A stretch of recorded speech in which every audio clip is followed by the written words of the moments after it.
It's time for TWiT This Week in Tech. We've got a great panel. Molly Woods here, Peter Rojas from Gadget.com, Jason Snell from Macworld, of course, to talk about the iPhone 5 and a whole lot more. Maps, Microsoft, Twitter, Google, and more. Coming up next on TWiT. Netcasts you love. From people you trust. This is TWiT. Audio bandwidth for This Week in Tech is provided by the new Winamp for Android, featuring wireless sync and one-click iTunes import. Now with free daily music downloads and full-length CD listening parties. Download it for free at winamp.com/Android. Video bandwidth for TWiT is provided by CacheFly at CacheFly.com.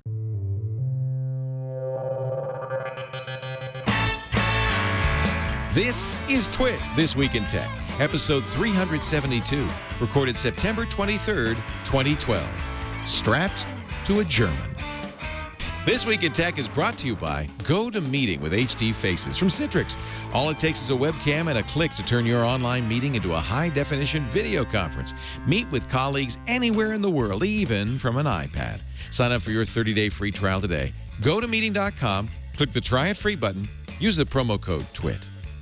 And by Stamps.com. Start using your time more effectively with Stamps.com. Use Stamps.com to buy and print real U.S. postage the instant you need it right from your desk. For our special offer, visit Stamps.com, click the radio microphone, and enter TWiT. And by Freshbooks, the easy online invoicing app for small businesses that saves time and gets you paid faster. Join over 3.5 million Freshbooks users and try the service free for 30 days at freshbooks.com. And by Audible.com. Sign up for the Platinum plan and get 2 free books. Go to audible.com/TWiT2. And don't forget to follow Audible on Twitter. User ID audible_com.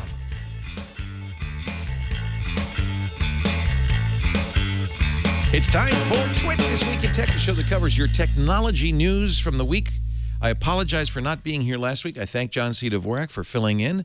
But I'm back, baby, and we've got lots to talk about and a great panel to do it with, starting to my left with Mr. Macworld. Actually, you're now editorial director for all of IDG Publications, Jason Snell. Hi, it's great to be here. World, PC World, Macworld, Macworld, Tech Hive, yeah. And Tech Hive, the new site launched.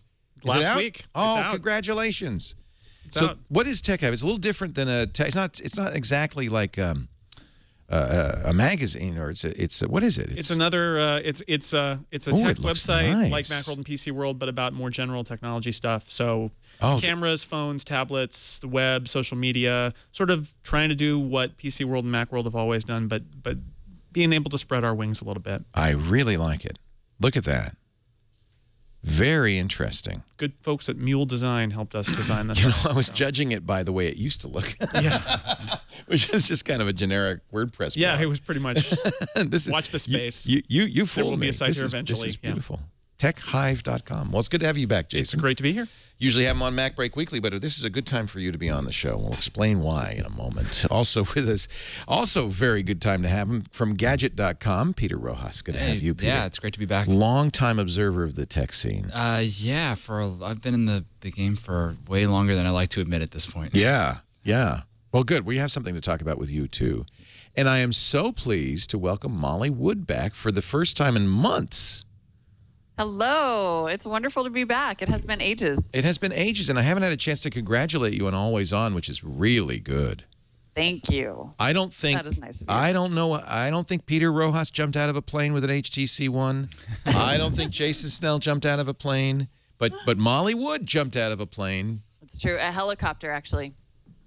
Why a helicopter? It seems that would be more dangerous. I think so. So we worked with GoPro, and their stunt team actually set up the logistics for us and jumped alongside of us. We were recreating that HTC One X commercial where, he jumps out of the plane to test the camera and try to do a fashion shoot in midair. And I think apparently the whole stunt community is way into jumping out of helicopters because you can be more precise with your landing zones. And they like that you can sort of climb out onto the struts like Mission Impossible. It's like base jumping. So it's a lot like base jumping. And in fact, then the free fall sensation is way more intense than an airplane because you're basically jumping from a standstill, which is when I discovered that I do not have the stomach for that at all. Boy. No. In fact, I can't even watch the footage now without getting a little bit nauseous. Had you jumped out of an airplane or a flying vehicle of any kind ever before? No. What are you, nuts? Where? Decided that the first one might as well be for work. And that looks like a familiar person you're jumping with. Is that Jeff Kanata? Is Jeff Kanata. He has been an always-on correspondent for us. He's done a couple pieces. We torture tested the Nexus 7 together, and then we flew him up so that he could jump with his iPhone so we could do a head-to-head comparison with the HTC One X and the iPhone camera. I would have loved to have been at the editorial meeting where somebody said, "Hey, Molly, what if you jumped out of a helicopter for this?" I know. It was the GoPro people came up with it, actually. One of our producers is friends with someone who works at GoPro. And they were like, what could we do? And, it was the same guys. The guys that we jumped with are the same guys who did the Google Glasses jump for Google. And neat. That was cool. Total nerdgasm. I'm like, oh, my God, you guys are famous. They were superstars, yeah. So you're very brave. I don't think it spoils anything to say that you did not squish on the ground. No, we didn't die. Molly survived the jump. This is all via tape. Today, so it's possible that he didn't die either. I love it that the instructions show you a banana. Yeah. This is how you jump out of an airplane. It's a good day. It was a good day of work. It's crazy. Yeah. What fun. What fun. There they go out of the helicopter. You were buddy jumping. You didn't do it by yourself. Total tandem. That was kind of, it's always reassuring to be with Class A professionals anyway. So the GoPro team is super reassuring because they jump off of whatever, like 9 times a day. And then, I'm strapped onto like a super efficient German guy. Well, if you're going to ride anybody from 30,000 feet down to the ground, you want it to be a super efficient German guy. Kind of do, And he got it done, man. He made sure that I was doing the You will jump out of the plane now. Yeah, he goes, you don't have time to throw up. You don't have time to throw up. We're going to practice our landing, and then you need to upload your photos. Well, I think that's really cool, and I'm always on. It's at cnet.com/alwayson if you want to watch. It's the most recent episode. I don't know if you proved anything, but it's a lot of fun. Prove that the commercial actually is doable. Possible. So what we would not prove. The chat room said that my mic is annoying them, so I'm moving it around. Good, yeah, that's fine. Do everything the chat room says. Okay, I'm going to put a coffee on my head now. All right, so I guess the iPhone 5 came out this week. What? Huh? Did you get yours? We probably should have covered that. I got a couple here. Yeah. Now, I thought it was kind of interesting because The Verge did not get a review unit. Yeah. Did Gadget get a review unit? No, but we tend to aggregate the reviews from everybody else, and so you didn't need a review. We didn't really need the review unit, and we went through and had our team pulling in. I think we have about 19, 20 different sites that we've pulled in the reviews from. So it's kind of the meta score. That's actually what I wanted anyway. Yeah, I like that. But Macworld, I didn't get one either. I got one Friday morning. What's odd? Me too. What's odd is, of course, the Wall Street Journal. Walt Mossberg's going to get one. David Pogue's going to get one. John Gruber got one. Yep. MG Siegler got one. Yep. The kind of bloggers. And I have to say, excuse me, but the impression I got was the friendly bloggers seemed to get some. In fact, I was told, Andy Anako told me that Gruber was like kind of very visibly at the demo brought into the middle to be given his phone. And I think that's a little message from Apple. Yeah, I don't know. Macworld magazine, dude. I've given up on trying to understand why Apple does what it does, and I don't feel entitled. It was nice. I got. I don't feel entitled either, and I don't mind buying them. I'm happy when I get advanced access, and if I don't, then I'm just going to go ahead and I'm writing. My review is open on my laptop right now. I'm halfway through it. It is. So yeah. You're going to write it while you do the show? It's possible. Are you on deadline? It depends on how the show goes. So you and I both brought show and tell in, but what I brought, which I thought would be kind of an interesting thing to do, is to show the original iPhone. Now, there's no question in 2007 when this came out, this was the Jesus phone. That's what we called it, and there was nothing like it. Right. I know it's a little sacrilegious, but it was the phone, right? RIM, BlackBerry. No. Yeah, totally. Phones at that time did not look like this. Yeah. And now they do. Yeah. Well, that's what's interesting because, and by the way, I also brought, unfortunately, I don't have the charger for it, but this is the first Google phone, the first Android phone. G1. G1 from HTC, which came out about a year later, I think, 2008. I think it was about fall of 2008 that it first came out. Yeah. I wish I could turn it on because piece of junk. Slow, unusable. Just I actually kind of liked it at the time. Did you? Yeah, I used it. Oh, that's interesting. And it's got the slider keyboard because that was a big deal to like differentiate it from the iPhone. Right. It's got a physical keyboard. Well, it's also that this phone was in pre-production for a really long time because Google wanted to get everything really sorted with Android before they put the first phone out. And so right off the bat, I mean, from when I talked to HTC and Google, they said the future phones are going to be much better than this. They knew, and in fact, they did. They got better very fast. They had to lock the hardware down much earlier than normally would. I think the hardware was locked down a year before release. Yeah. So that's that is unusual. It is unusual. It was just because it was the first Android phone. And Android got better very fast. But what's interesting, why don't you give me? Can I have your S3? Because we could do this kind of comparison. So. This is the first Google phone compared to the latest, many agree, the best Google phone, the S3. This is the first iPhone compared to the latest iPhone 5. And I have to admit, there's my Google Authenticator. I have to, no, it's all right. It's You're useless. Hacked. You're gone. No, it's useless. 30 seconds later, it's something else. I have to admit, these two look a lot more alike. Yeah.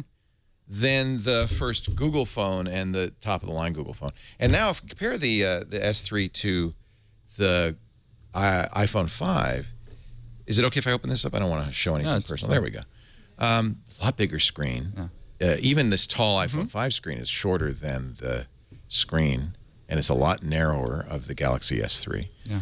I'm not sure what this comparison is showing us, except that perhaps Apple has not evolved very rapidly. Well, Apple's about dropping a big product and then iterating on it year by year. And Apple only makes one phone, right? They make the iPhone, and they make a new one every year. This is the fifth one. This is like the 500th Android phone. Right, and Samsung makes more than one Android phone, right? They make a bunch. And so there's variety from other manufacturers, and Apple isn't playing that game, at least not yet, right? They're taking one shot that they think will appeal to the broadest audience. And they also want the iPhone to be recognizably an iPhone, but they're playing a different game almost.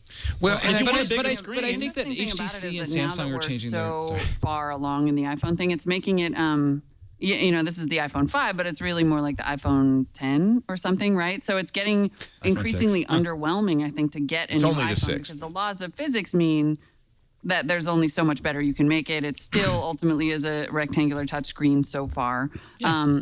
And it's when you upgrade, it still is an iPhone, which is kind of nice because you know exactly what you're doing. But it's also, if you have kind of the gadget fever, it's a little bit like, it's kind of still an iPhone. Yeah, I mean you start taking photos. That's which the is game just they're playing. But you're absolutely right. I think Apple does that intentionally, but I think you're right. Well, I think there's just a reality that the smartphone market. I mean, we're now many years into the market, 5 years into the iPhone, and we're now. The first smartphones really hit, over a decade ago. When you look back, the Nokias, and the Trios and things like that. And I think that we're reaching a place where the market is. I don't want to say it's mature, but we are at greater than 50% penetration of the market in the U.S. And a lot of the early hurdles and innovations have happened already. We've gotten over some of those hurdles, and I think the idea that we're going to have dramatic transformation of what smartphones look like or do is not necessarily realistic. I mean, it's kind of like where we were 20 years ago with PCs, where once we got into the form factors and got to Windows and everything, there wasn't necessarily dramatic changes that were going to happen. Here's my other takeaway from this, that the iPhone, when it first came out, was singular, one and only. Right. This is now one of many phone choices. And I think the good news for users is we have very credible choices on every carrier, from not only from Apple and Samsung, but from a bunch of other companies. The new HTC. And here comes Windows Phone. Yeah, and we talk about the 8X and the 8S. The 8X is a pretty sweet phone. It is, in terms of the hardware. Talking about the hardware in terms of the design. That's the problem. And let's.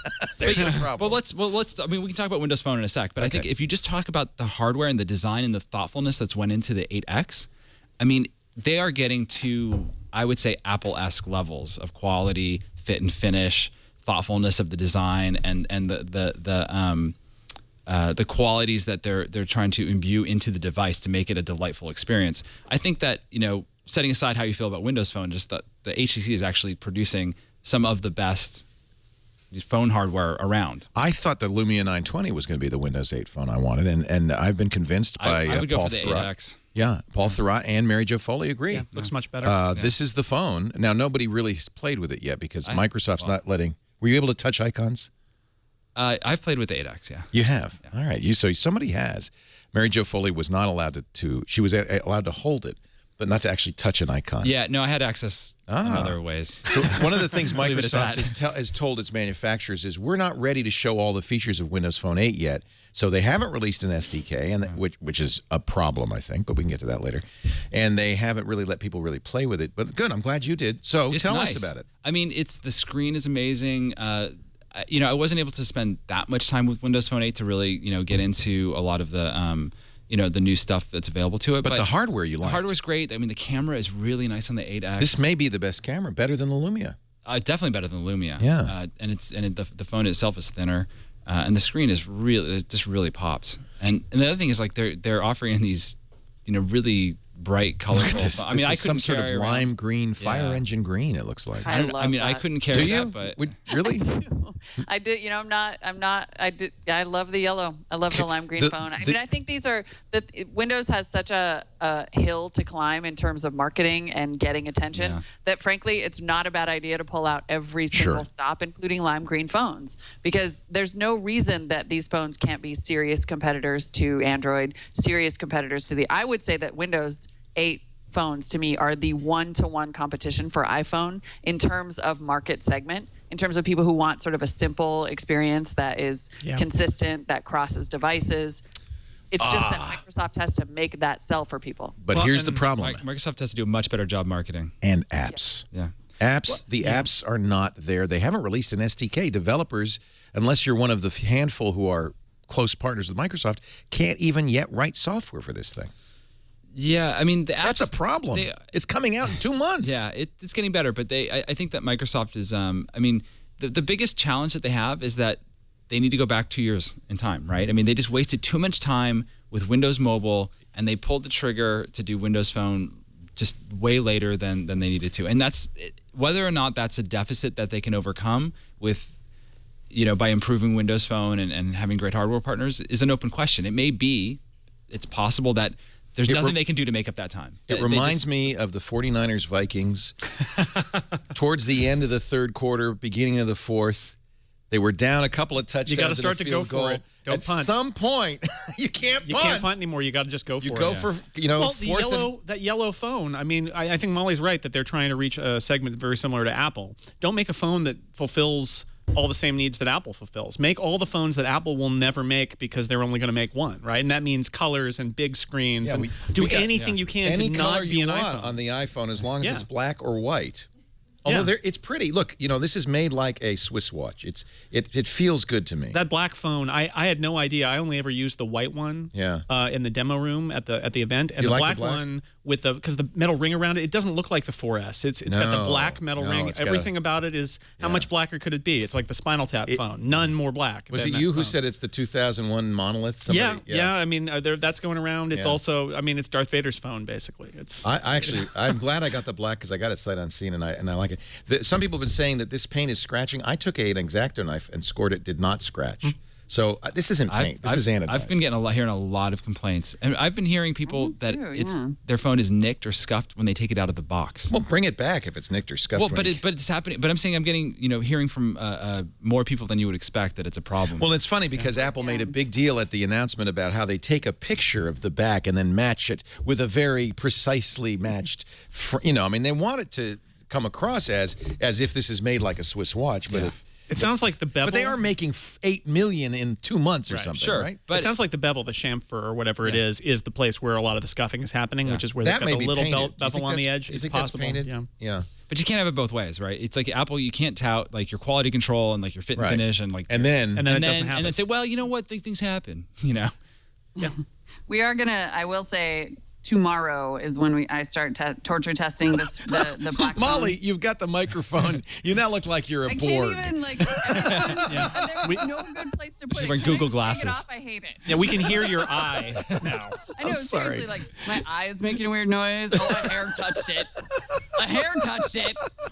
I hate them. And then the chat room is like, oh, it's it. You anyway, sound I'm fine gonna leave now. it here, or I'm just gonna take it off. You sound fine now. Okay, thanks. I look hilarious, but at least I sound good. Yeah. No, you always look so good. we're You're gonna gorgeous. start, and one of the things that I am going to make sure that I do is try to drag it along the ground. Oh, that's specifically, so that we can see if we get that scratching in the back. Molly's famous for the right? tortured tests. iFixit did a scratch test, and they managed to scratch it up. Everything except for the lens cover, which is that sapphire crystal thing, and it doesn't scratch. But everything else will scratch to hell. Well, of course it will. Because it's not made of magic adamantium. Unobtainium. It's like come on, of course you're going to scratch it. The funny thing about that is if they just made it out of plastic, it would probably be more durable. Like I went to town on the Samsung Galaxy S3 and could not put a dent in that thing. And part of the reason is because it's little cheapy plastic. And then this comes out, and it almost feels cheap compared to the iPhone 4S, which felt like a heavy premium piece of Waterhouse crystal. Really? No, this thing is so sort of lightweight that I was like, it feels a little janky. I've heard people say that. This was glass on the back of the 4S, and this is metal. I like that. I mean, maybe it's a guy thing, but I feel like this is like the Porsche design version of the phone. I like it better than the old one. I didn't expect them to be able to, Molly's point about the laws of physics earlier, I didn't expect Apple to really reduce the size and really the thickness and the weight as much as they did. I figured they were reaching the limits. Let me see the S3 again. I thought the S3 is pretty light. It's not. I mean, it's not much thinner or lighter than an S3. I mean, let's face it. It's in the ballpark. This is what phones are going to be like. Apple does claim the thinnest phone. I don't know if it actually is. I don't think it is. I think there are thinner phones out there. But what it is, according to Anand Tech and PC Magazine, by a long shot, is the fastest phone out there. Mm-hmm. Now, I don't know if you'd notice that, to be honest. I don't feel like my quad-core S3 is slower, but in benchmarks, it's a lot slower. I think you'll notice the jump to LTE more than I notice. some of the other speeds. That I notice. And that's huge. LTE, if you're in a Verizon or a AT&T or, amazingly enough, a Sprint LTE area, you'll see a big difference in performance. But they had to do that. Every other phone's LTE Well, now. yeah, they had to raise the bar. And that's one reason why they had to make the phone bigger, is to fit a bigger battery. Oh, that's interesting. Battery life's decent, right?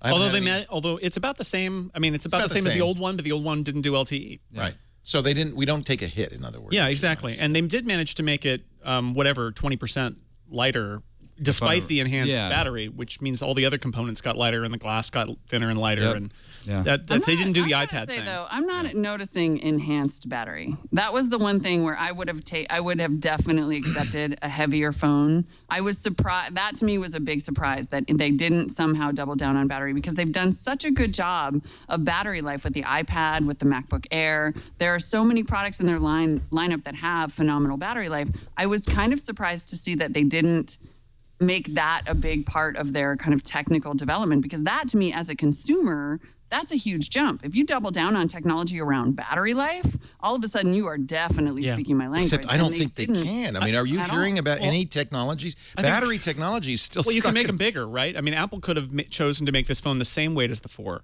and they would have gotten more battery life out of it. But Apple seems to have this profile of the amount of battery life that they want, which is about 8 hours, and that seems to be what they're shooting for a phone, and they'd rather trade off more battery life for weight. I'm reviewing a Razer Max HD, which is the new Droid, and 2Xs.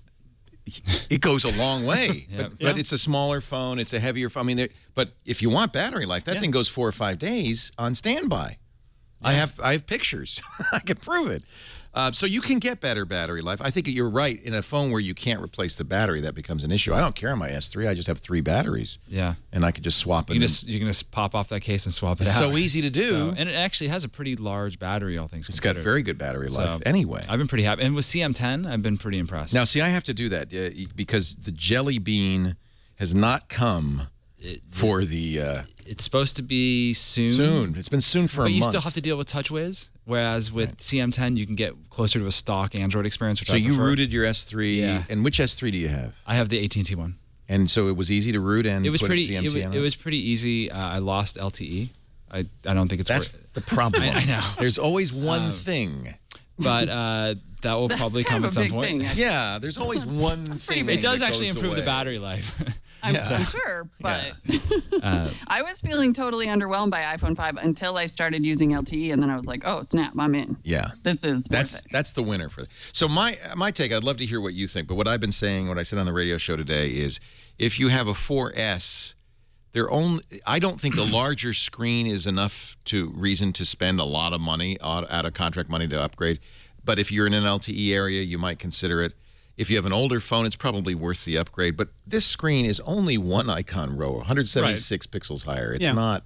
No, I mean, I'm not sure huge. Apple has ever made an iPhone upgrade that was worth upgrading from last year's model. That's always their goal. I think it's 2 years. More like 2 years because the contract in most places is going to be 2 years. Maybe the Retina upgrade for the 3GS. I saw the 3GS to 4. I thought was a that was a big jump. They've done that, but a lot of it is incremental. And then after 2 years, you've kind of collected enough. So if I had a friend with a 4S, I would probably say, unless they desperately need LTE, right? So you agree? That's about what I said. But with a 4, I think it's a lot easier to make that call. Yeah, if it's $200, that's worth it. Yeah, I would say so. I mean, and the other question is Android, Windows Phone, or iPhone. Is there a best? I don't think there is anymore. There's not a best. It really depends. It comes down to what works for you. And I'm someone who actually really likes to use lots of different platforms in my life. Me too. And so, I'll have an iPad, but I carry an Android phone, and I still use a Zune HD sometimes just because it's so, it's such a great little music device.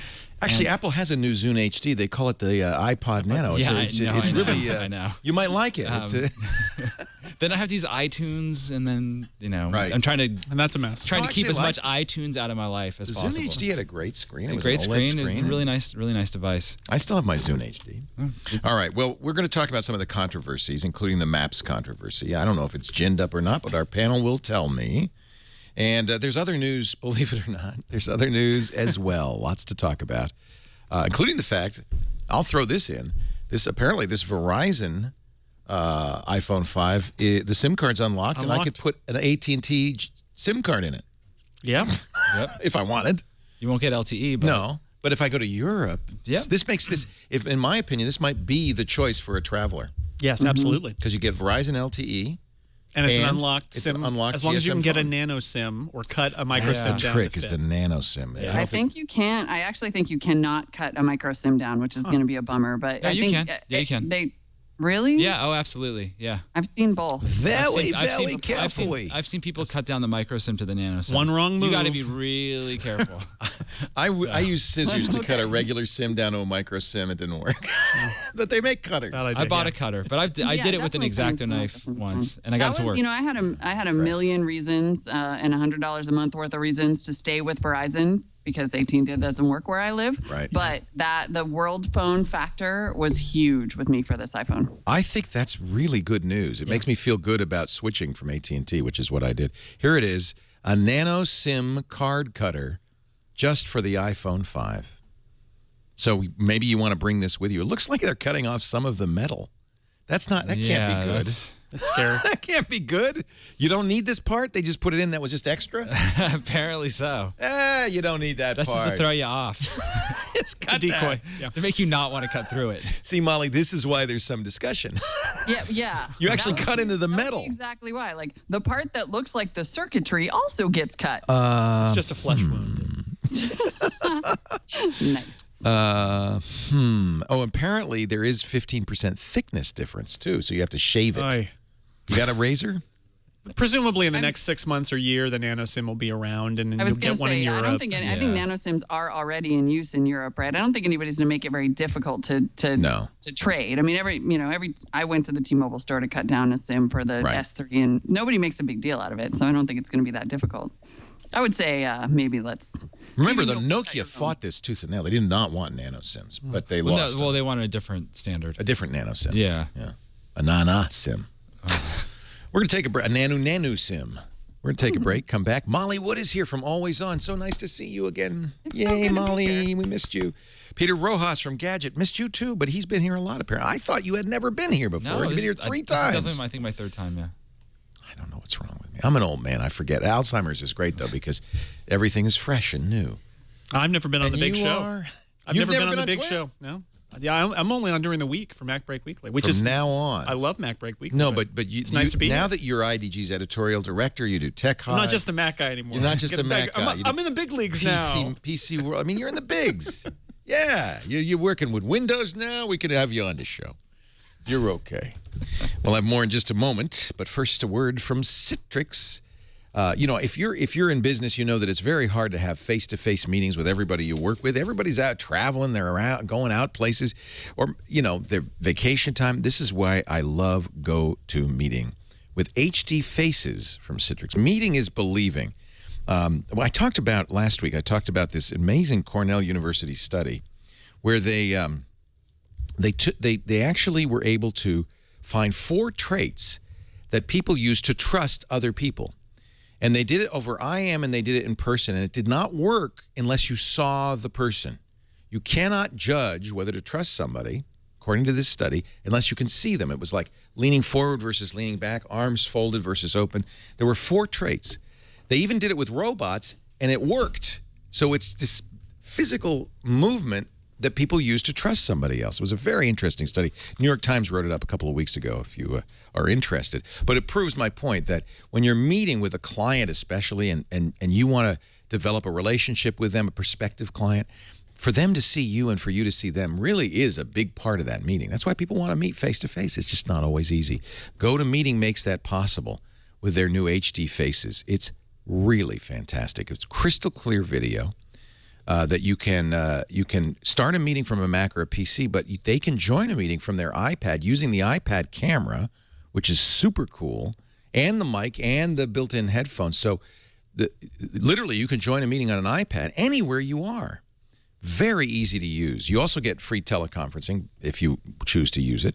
I love GoToMeeting. I want you to try it free. $49 a month when you buy it for as many meetings as you want, as long as you want. Compare that to the big teleconferencing room that the companies built for tens of thousands of dollars. This is better. Try it free. Click the Try It Free button right now at GoToMeeting.com and use the promo code TWiT right here where it says promo code TWiT, and we'll get credit for it. 30 days. There it is. Let me scroll up. 30 days free. Meeting is believing when you see face-to-face with GoToMeeting with HD Faces. So we got a great panel. We're not going to just talk about the iPhone, but it is a big story.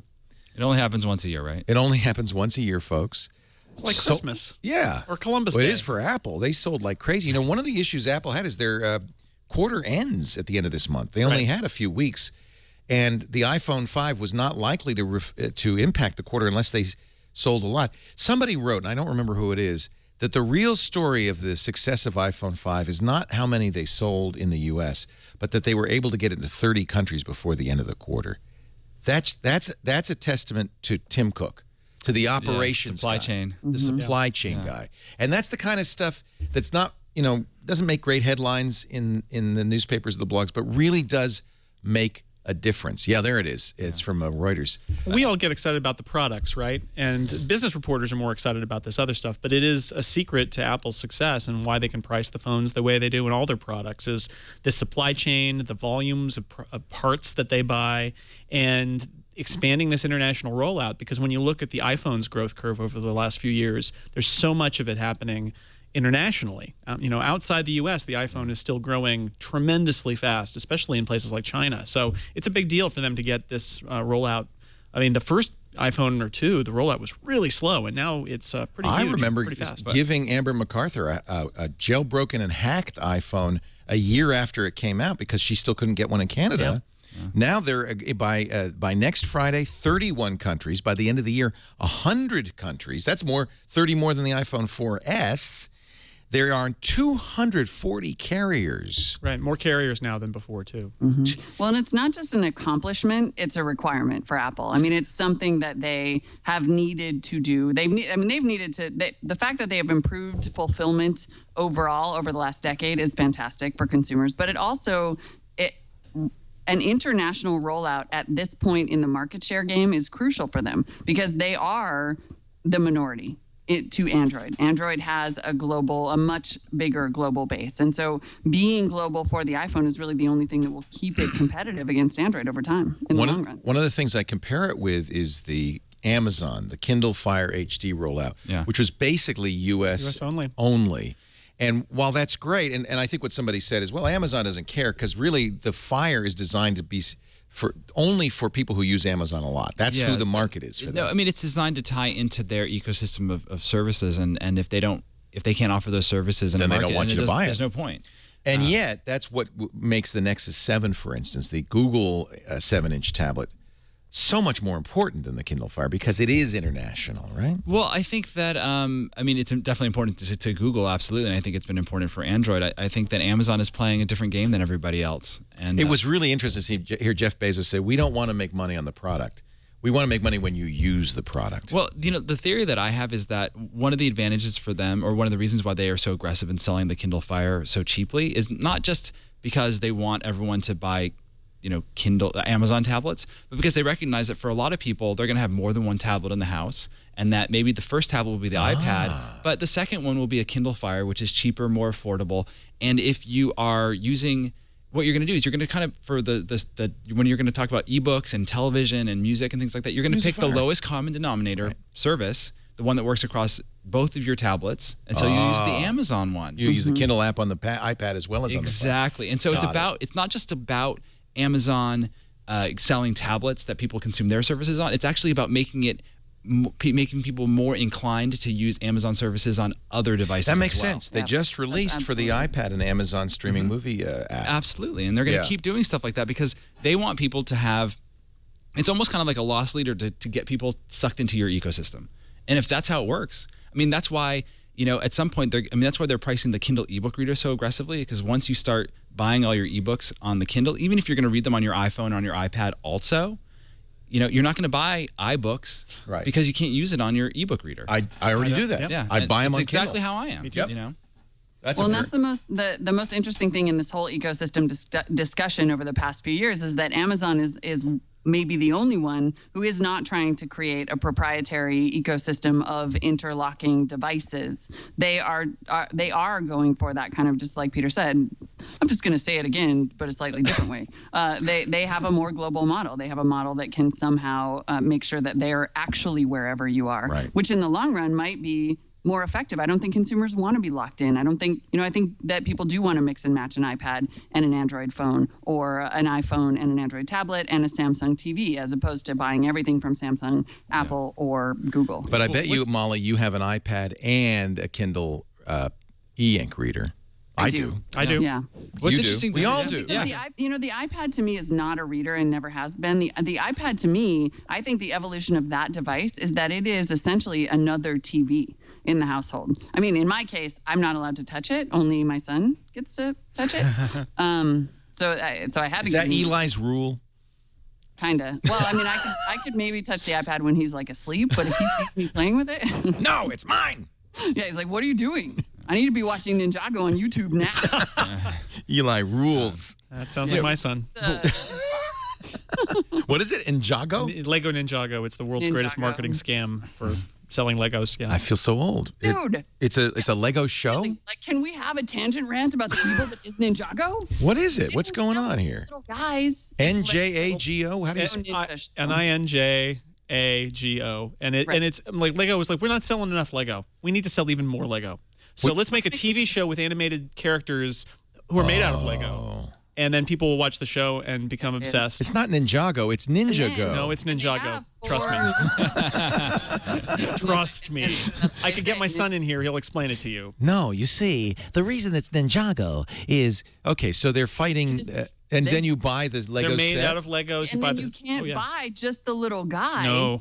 Like, you can't just have four of the four little ninja. No. You have to buy like a $45 vehicle. Yeah, motorcycle and... You know why this happened, by the way? Do you understand what happened?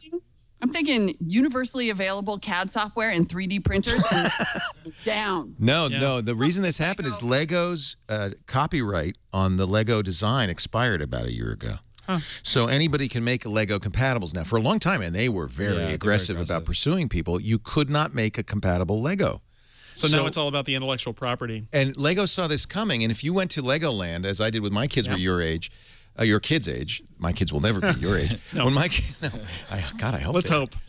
When my kids were your kids' age, we went to Legoland, and then you could buy bricks, and build something you wanted. Now it's all about kits. You can't. It's hard to buy just plain bricks. At Lego stores, you can buy bricks. Yeah, but you have to go to the Lego, make a pilgrimage. What they make money on, because this is still trademarked, is Ninjago and whatever else licensing deals they've made. Very interesting. This week in Lego. Let's make it. Let's do it. Well, it's a lesson. You don't want to let that trademark lapse. Yeah. That's why Disney keeps, moving copyright out. Keeps lobbying the government to extend their. Yeah. Once Mickey's not. How did we get on Lego Ninjago? I don't know, but it's a good subject. How many iPhones did they sell in?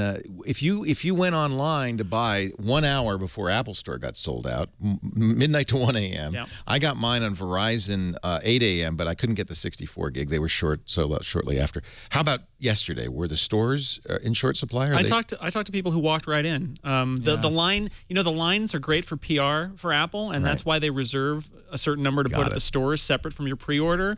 And the people who wait in line either don't know, or they just love to be in line, or they love to be in line and be interviewed by the press. What they love. But after that line clears, I talked to somebody who walked right in at 1 in the afternoon, walked right up and got the phone that they wanted. So in New York, in New York, everyone that was waiting in line outside. It was all PR. It was all people promoting their startups. Yeah. It's obnoxious. And they know Channel 4, 5, By the 6, way, check out my. No. Yeah. I feel bad for the guy who paid $1,500 on TaskRabbit to have a guy waiting in line, because he could have really just gotten the phone himself 5 hours later. Yeah. But he got the PR value of being stupid. Yeah. Right. You saw what Fox 5. The value of that ultimately. Nobody knows what that guy's app is, right? They just know he's that idiot. Yeah.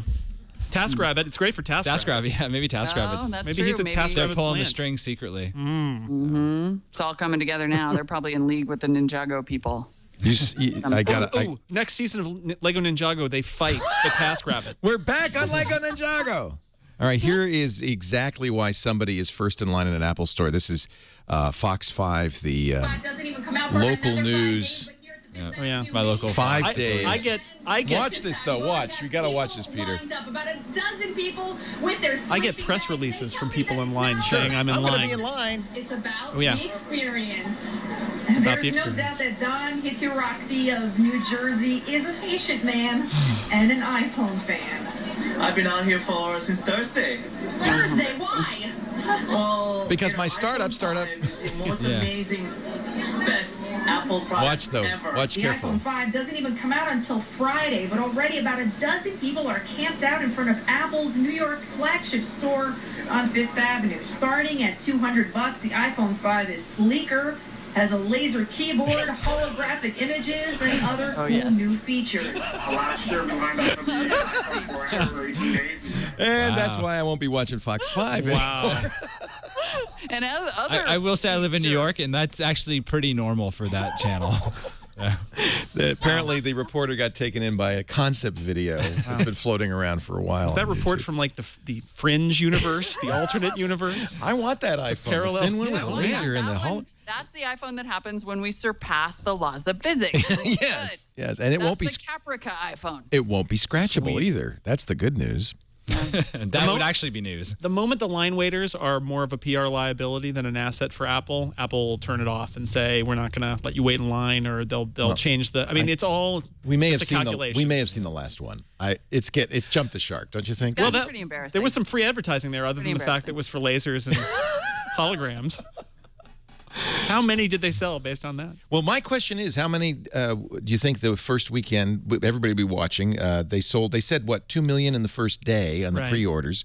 You think it'll be 4 million, 8 million? It's so hard to tell. I mean, I've seen some analysts say 6 million. It'll be a nice big number, and we won't know what it really means for another 6 months. We'll know when Apple. What is that? October 15th for the quarterly results. We'll know when they make that phone call. They'll say how many they sold from now to the end of the month. Right. Yeah. Because that's and so it looks like success. Tim Cook, that's why Apple stock well over $700. He was able to make this phone affect the quarter in 10 days. It's a remarkable thing. Just remarkable. It's remarkable, but it's got to be a little bit scary because when you have that much of your company at this point riding on this, I mean, they're selling Macs like gangbusters, don't get me wrong, but it's not a big part of the profit. So much of the success of the company rides on this phone and this ecosystem. And I really do think that we are at a point now where the smartphone market is maybe not as mature as it's going to get, but mature enough that consumers have a lot of really good choices. I know a lot of people who aren't going to buy an iPhone who are not geeks, who are like not wanting to upgrade all their accessories, who are interested in Windows Phone because of corporate reasons, who think that Android is cheaper. You know, I mean, I think it's a slightly scary position to be in when when all your eggs are in that one eye basket. I agree. It's like 60% of their revenue. Yeah. Something like that. I mean, it's suddenly become a huge percentage of Apple's revenue. And I think we recognize that the iPhone is maybe first among equals, but there are many other choices. Sure. The question is, when do real people realize that? I mean, right now, this is a fashion statement. You buy this because it's cool, right? No, I don't agree with that. No? I think that so. Not anymore. I think, remember that? Did you see the Samsung commercial, the Galaxy S3 commercial that made fun of the people in line? Yeah, but that Samsung... And it was absolutely brilliant. Oh, I agree. It is totally true that your mom is on iPhone right now. Yeah. That's interesting. Did you notice the pivot, though? The first Samsung line commercials, the people in line were like hipsters. Justin Long hipster I'm a doofuses, barista. and the regular people were outside saying, I got a Samsung. And now they pivoted, and it's doofuses on the line for the iPhone, and the hipsters have the Samsung. It's a really strange change that they've made in that campaign. But it's also, I think it's a little bit accurate. I mean, I actually do think that there is increasingly cachet in having a phone that does something else that's cool, whether it's have a giant screen or up until now have 4G. I mean, I think that there's a move away from it, and iPhone is becoming the easy option. Yeah, I think that's right. I mean, this goes to what Matt Honan... the easy bake phone. What Matt Honan wrote about it being great and boring, and there's some truth to that, is that it's been so successful. It is so broadly considered sort of the default smartphone in some ways, and then everything else becomes an alternative. And that's not a bad position to be in on one level, but I think you're right that it's not... the Rebel Alliance or anything like it. It's the Death Star. Right? To me, the biggest, challenge is not necessarily whether it's, iPhone versus everybody else, but it's really, Samsung and Apple kind of carving up the mobile industry for themselves and leaving everybody else, out. That wouldn't be good. You do want competition. You absolutely want competition. Yeah. I think that what you have is two companies which have mastered the supply chain. And realize that the scale that you need to have to be successful and competitive in the space is making it really difficult for everybody else to compete. I mean, HTC is creating great phones, but they just don't have the scale and the supply chain of Samsung and Apple to be able to produce the phones as cheaply, and so it really hurts them in terms of profits. I think they're the only other mobile phone maker which is profitable right now. I mean, and they're much smaller than Samsung and Apple. But for everybody else, I mean, if the story to me is not, is Apple walking away with it, but it's really, is it going to be Apple and Samsung that walk away? And then what happens to Motorola? What happens to HTC? What happens to RIM? What happens to Nokia? Yeah. And, I mean, if you think about it, the industry changes very quickly. I mean, 5 years ago, we had a completely different set of incumbents that were dominating the industry. And 5 years from now, we may be in a similar situation, or we may see that the smartphone market has reached maturity and that all the real growth happens someplace else in the technology industry, happens in wearables or happens in some other, part of the industry. And that's where Apple really faces a challenge, is not, does someone else start, taking away smartphone share from them, but that does all the growth in the technology industry come from some other segment of the market that Apple is not able to compete in. Like TVs. Like TV or some other. I mean, wearable device is a good example. I mean, imagine back when the iPod was the thing, right? Yeah. I mean, if Apple had just sort of said, "We're just doing the iPod, we're good here," and hadn't been developing the iPhone or the iPad, where would they be? They'd be dominating a segment that's just fading away. Yep. I mean, you go back, 7-8 years ago, we all were like, well, what will ever displace the iPod? And it turned out to be smartphones. Yeah. And Apple was smart enough to realize that if they didn't cannibalize themselves, that somebody else would. And so, the big question is going to be, what is going to end up kind of cannibalizing that share at some point? That's the innovator's dilemma. And Apple so far has done a good job of transcending it. Yeah. And, I'll be honest, I don't really spend a lot of time worrying about Apple. No. None of us do. Well, but it's funny, like, a lot of time talking about it, but you spend a lot of time talking about it. Everybody thinks Apple is in dire, in dire straits or in any kind of danger. Yeah, but it is funny, how sometimes you will see, I won't say names, but you do see Apple partisans who are so defensive of the company. Like, you know what? It's not 15 years ago when the company was on the verge of bankruptcy and needed to be protected. Like, I don't worry about that. The 1997 thing reminds me of my dad grew up during the Great Depression, and it's like the permanent scarring of, you never let living go, through right? that. And with a lot of Apple people, it's like that. And the reality is, Apple is so profitable. If you don't even look at the market share numbers and say there are more Android phones being sold than iPhones, if Apple ends up with 30% of the smartphone market, is stable 40%, and is doing the profits that they're doing now, they're going to be fine, right? But what is the shape of that overall market is the big question. Is it just a couple of phone makers? I mean, it's certainly possible. The market seems to be coalescing, and that and again, it's such a huge industry that if you're not able to get to massive scale, you're not going to be able to compete. And you'll see the Huaweis and ZTEs of the world kind of taking on the low end of the market. And then, Samsung and Apple dominating the high end and in Western Europe. And should North consumers America. care about that? Does that matter? I'm not sure consumers should really care. I mean, they should buy a phone that makes them happy, right? And I think we're getting to a place where, most consumers, it's going to be like the PC market where, you walk in and you kind of have a sense of what you're going to get. And like, you might not care that much about the specific brand if you're just looking for a set of experiences. Or, Apple has such a great brand that people feel safe buying it, and there's a comfort level that's going to be hard to overcome. Ultimately, though, what makes this powerful is it's going to become a platform. In the same way that the PC industry wouldn't have happened if Microsoft hadn't come along and made a stable platform that people could develop software for. And all the growth happened subsequent to that with people developing software. Maybe we're in that kind of maturity now with these phones where you've got two dominant, stable, let's hope, platforms, iOS and Android. Yeah. Now, innovation happens in software. Is that possible? Certainly location and mobile are huge. Sure. Yeah, I think it does remind me a lot about where we got with the PC market in the mid-90s where it was stagnant. It was boring. But the fact that we had a platform that everyone agreed we would build on top of with Windows is what really unleashed the PC revolution. Exactly. I mean, that's the long and the short of it. You need that consistency. And I think we may be getting to a similar place like that with phones. I think. To go back to the point that you made about the next platform, I mean, I think we are getting to stable platforms. I would not count out Windows yet. I actually do think that they have a chance to be a valuable third platform there. But I start to wonder if at some point smartphones they will be displaced by something else. And the chat room has pointed out that wearables, that if the innovation starts to happen in software, it seems to be around sharing, and that as sharing becomes the more important, the thing that people want to do the most with their devices, that wearables and things like Google Glasses actually do become potentially threatening, and smartphones could get dumber.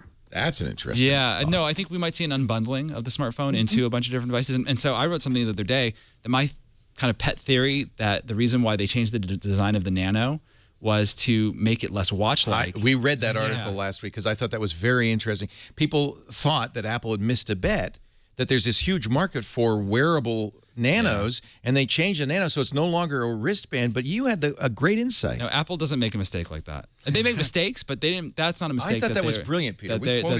So tell people what you said. Well, so my theory is that they had the last nano, was it the 6th generation nano, I think? I'm looking to you, Jason.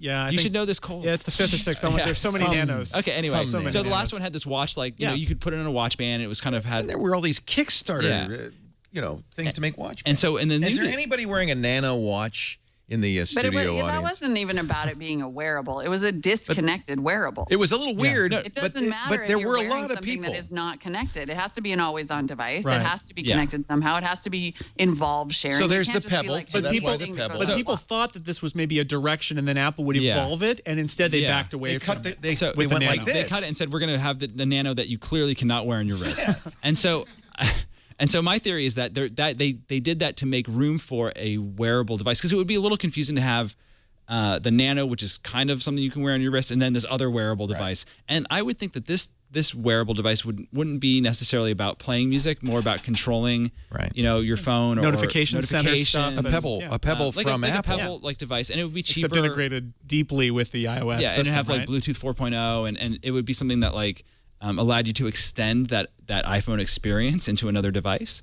And if you kind of extrapolate from that, even if Apple doesn't end up doing, but you could see us getting to a place where we have this whole network of devices that we carry, and maybe we have like a tiny MiFi-like device that we carry in our pocket, which is where all the connectivity, the WAN connectivity happens. And maybe that's the brain, little processor. A little processor, and then everything is distributed out, over Bluetooth, 10.0 or whatever. Certainly interest. I mean, Pebble Watch raised $10 million with 68,000 backers, and this is a kludge. Arguably a kludge. If Apple did something that was elegant, trim, and looked just like the Swiss railroad clocks, it would be huge. Yeah, I mean, I think it's even less about the watch as much as it is about the all the notifications controlling, rejecting calls, dealing with text messages. Yeah, I don't think it's not a watch thing at all. It's much more in the fuel band camp where it's something that it'll have a fitness component to it. Right. I mean, the point is the connectivity. The point is the sharing. The point is the social aspect. And then it's from there, and I'm excited about this, it's just a short hop to implants. Connected implants. Are you going to have two? Like, I want the Google glasses in my eyeballs. I want the connectivity to I think I'm going to have a left implant will be Android, the right one will be iOS. That way I can be agnostic. I'm surprised that Leo went there. You are? You obviously don't know me well. Chat room for sure. At Macworld Expo a couple years ago, the guy who created HyperCard actually did this whole thing about future tech, and he talked about, we need to do some miniaturization, but the idea that you can take something that's got a, like LTE, and it's got a voice recognition and speech synthesis and some webcams and GPS, and you can stick it in your ear. So even, Google Glass kind of heads up aside, stick it in your ear. It knows where you are, where you're looking. It can talk to you. You can talk to it. We're not that far off from those technologies being around where you've got a little personal assistant just in your ear and you ask it what to do and you don't even need the touch screen anymore. Yeah, I mean, we're definitely heading in that direction, and I'd be really surprised if Google wasn't also working on something. And the thing that I find fascinating about the wearable space is, okay, if you take a step back, like what was interesting about tablets is that like everyone who made a smartphone and everyone who made PC was like, that's my domain, right? I should make a tablet. So you had tons of people making tablets. With wearables, it's like you have the universe of companies. Tommy Hilfiger. It's like Nike is like, well, this is really our wheelhouse, Right. And so you can see like you're going to start to see companies in this space that aren't traditionally in that space. And if you think about it, I mean, Apple wasn't really an electronics, entertainment electronics company until it did the iPod, and that's right. And they certainly weren't a computer company. They're a computer company, and so you could see like people moving laterally into the space having a huge impact. I mean, Nike could end up becoming a technology company, right? More than a shoe company. They increasingly are. I know somebody who works on that fuel band team, and they are increasingly becoming app developers and platform builders, and and they're clunky about it, but they're trying to figure out an ecosystem like we all are. And it's exciting because I think we all hope, I think even the audience hopes that the next time we have this panel, maybe in 2 years, that we're not only talking about Google and Apple and Amazon. That really, truly, this is, there is always, that it becomes easy to get myopic about the companies that seem to dominate the world right now, but then we forget that those companies used to be completely different companies, that there is a universe of competition available, because it won't be smartphones forever. It just won't. We talk about and have over the years many different companies. It just happens to be that, there's a handful of companies at any given time that are dominant. Exactly. But that changes all the time. Yeah, and I can guarantee you it won't be the same companies in a year or two. It feels like the same ones for... It does. It feels like the past 4 years it's just been, Google, Apple, Amazon. Well, and they keep buying everybody who's interesting, too. Which that's a shame. Let's take a break. I want to talk about Maps. That's a big brouhaha. Yes, there's a little bit of Apple still in that, I'm sorry to say. But we can talk about Twitter. We could talk about Iran, which is creating its own internet. That's one way to deal with it. Just make your own. And we'll leave Google out of this one. And the new candy bar that tracks you wherever you go. That's all coming up as we continue This Week in Tech with Molly Wood from Always On, from Gadget.com. Peter Rojas, great to have you. What brings you out to the Bay Area? Well, two people very close to me got married yesterday, Ryan and Veronica. I heard about that. And, how was that? It was great. It was a really beautiful ceremony, and Tom Merritt officiated, and it was great. It was I'm very, very happy for them. Oh, it's so great. I'm going to see if I can find. There were pictures of Lockmont is the hashtag. Oh yeah, all you have to do is search Twitter for BLOCKMONT, and you'll find a lot of photos. I'm going to see if I can find a beautiful picture of Veronica in her wedding dress. So that went well. That's neat. Yeah, no, it worked out. They're married now. Yep. Still married? Yeah. Still going well? Okay. You know what? I saw them a couple hours ago, and they're still married. She changed her Facebook status. She did?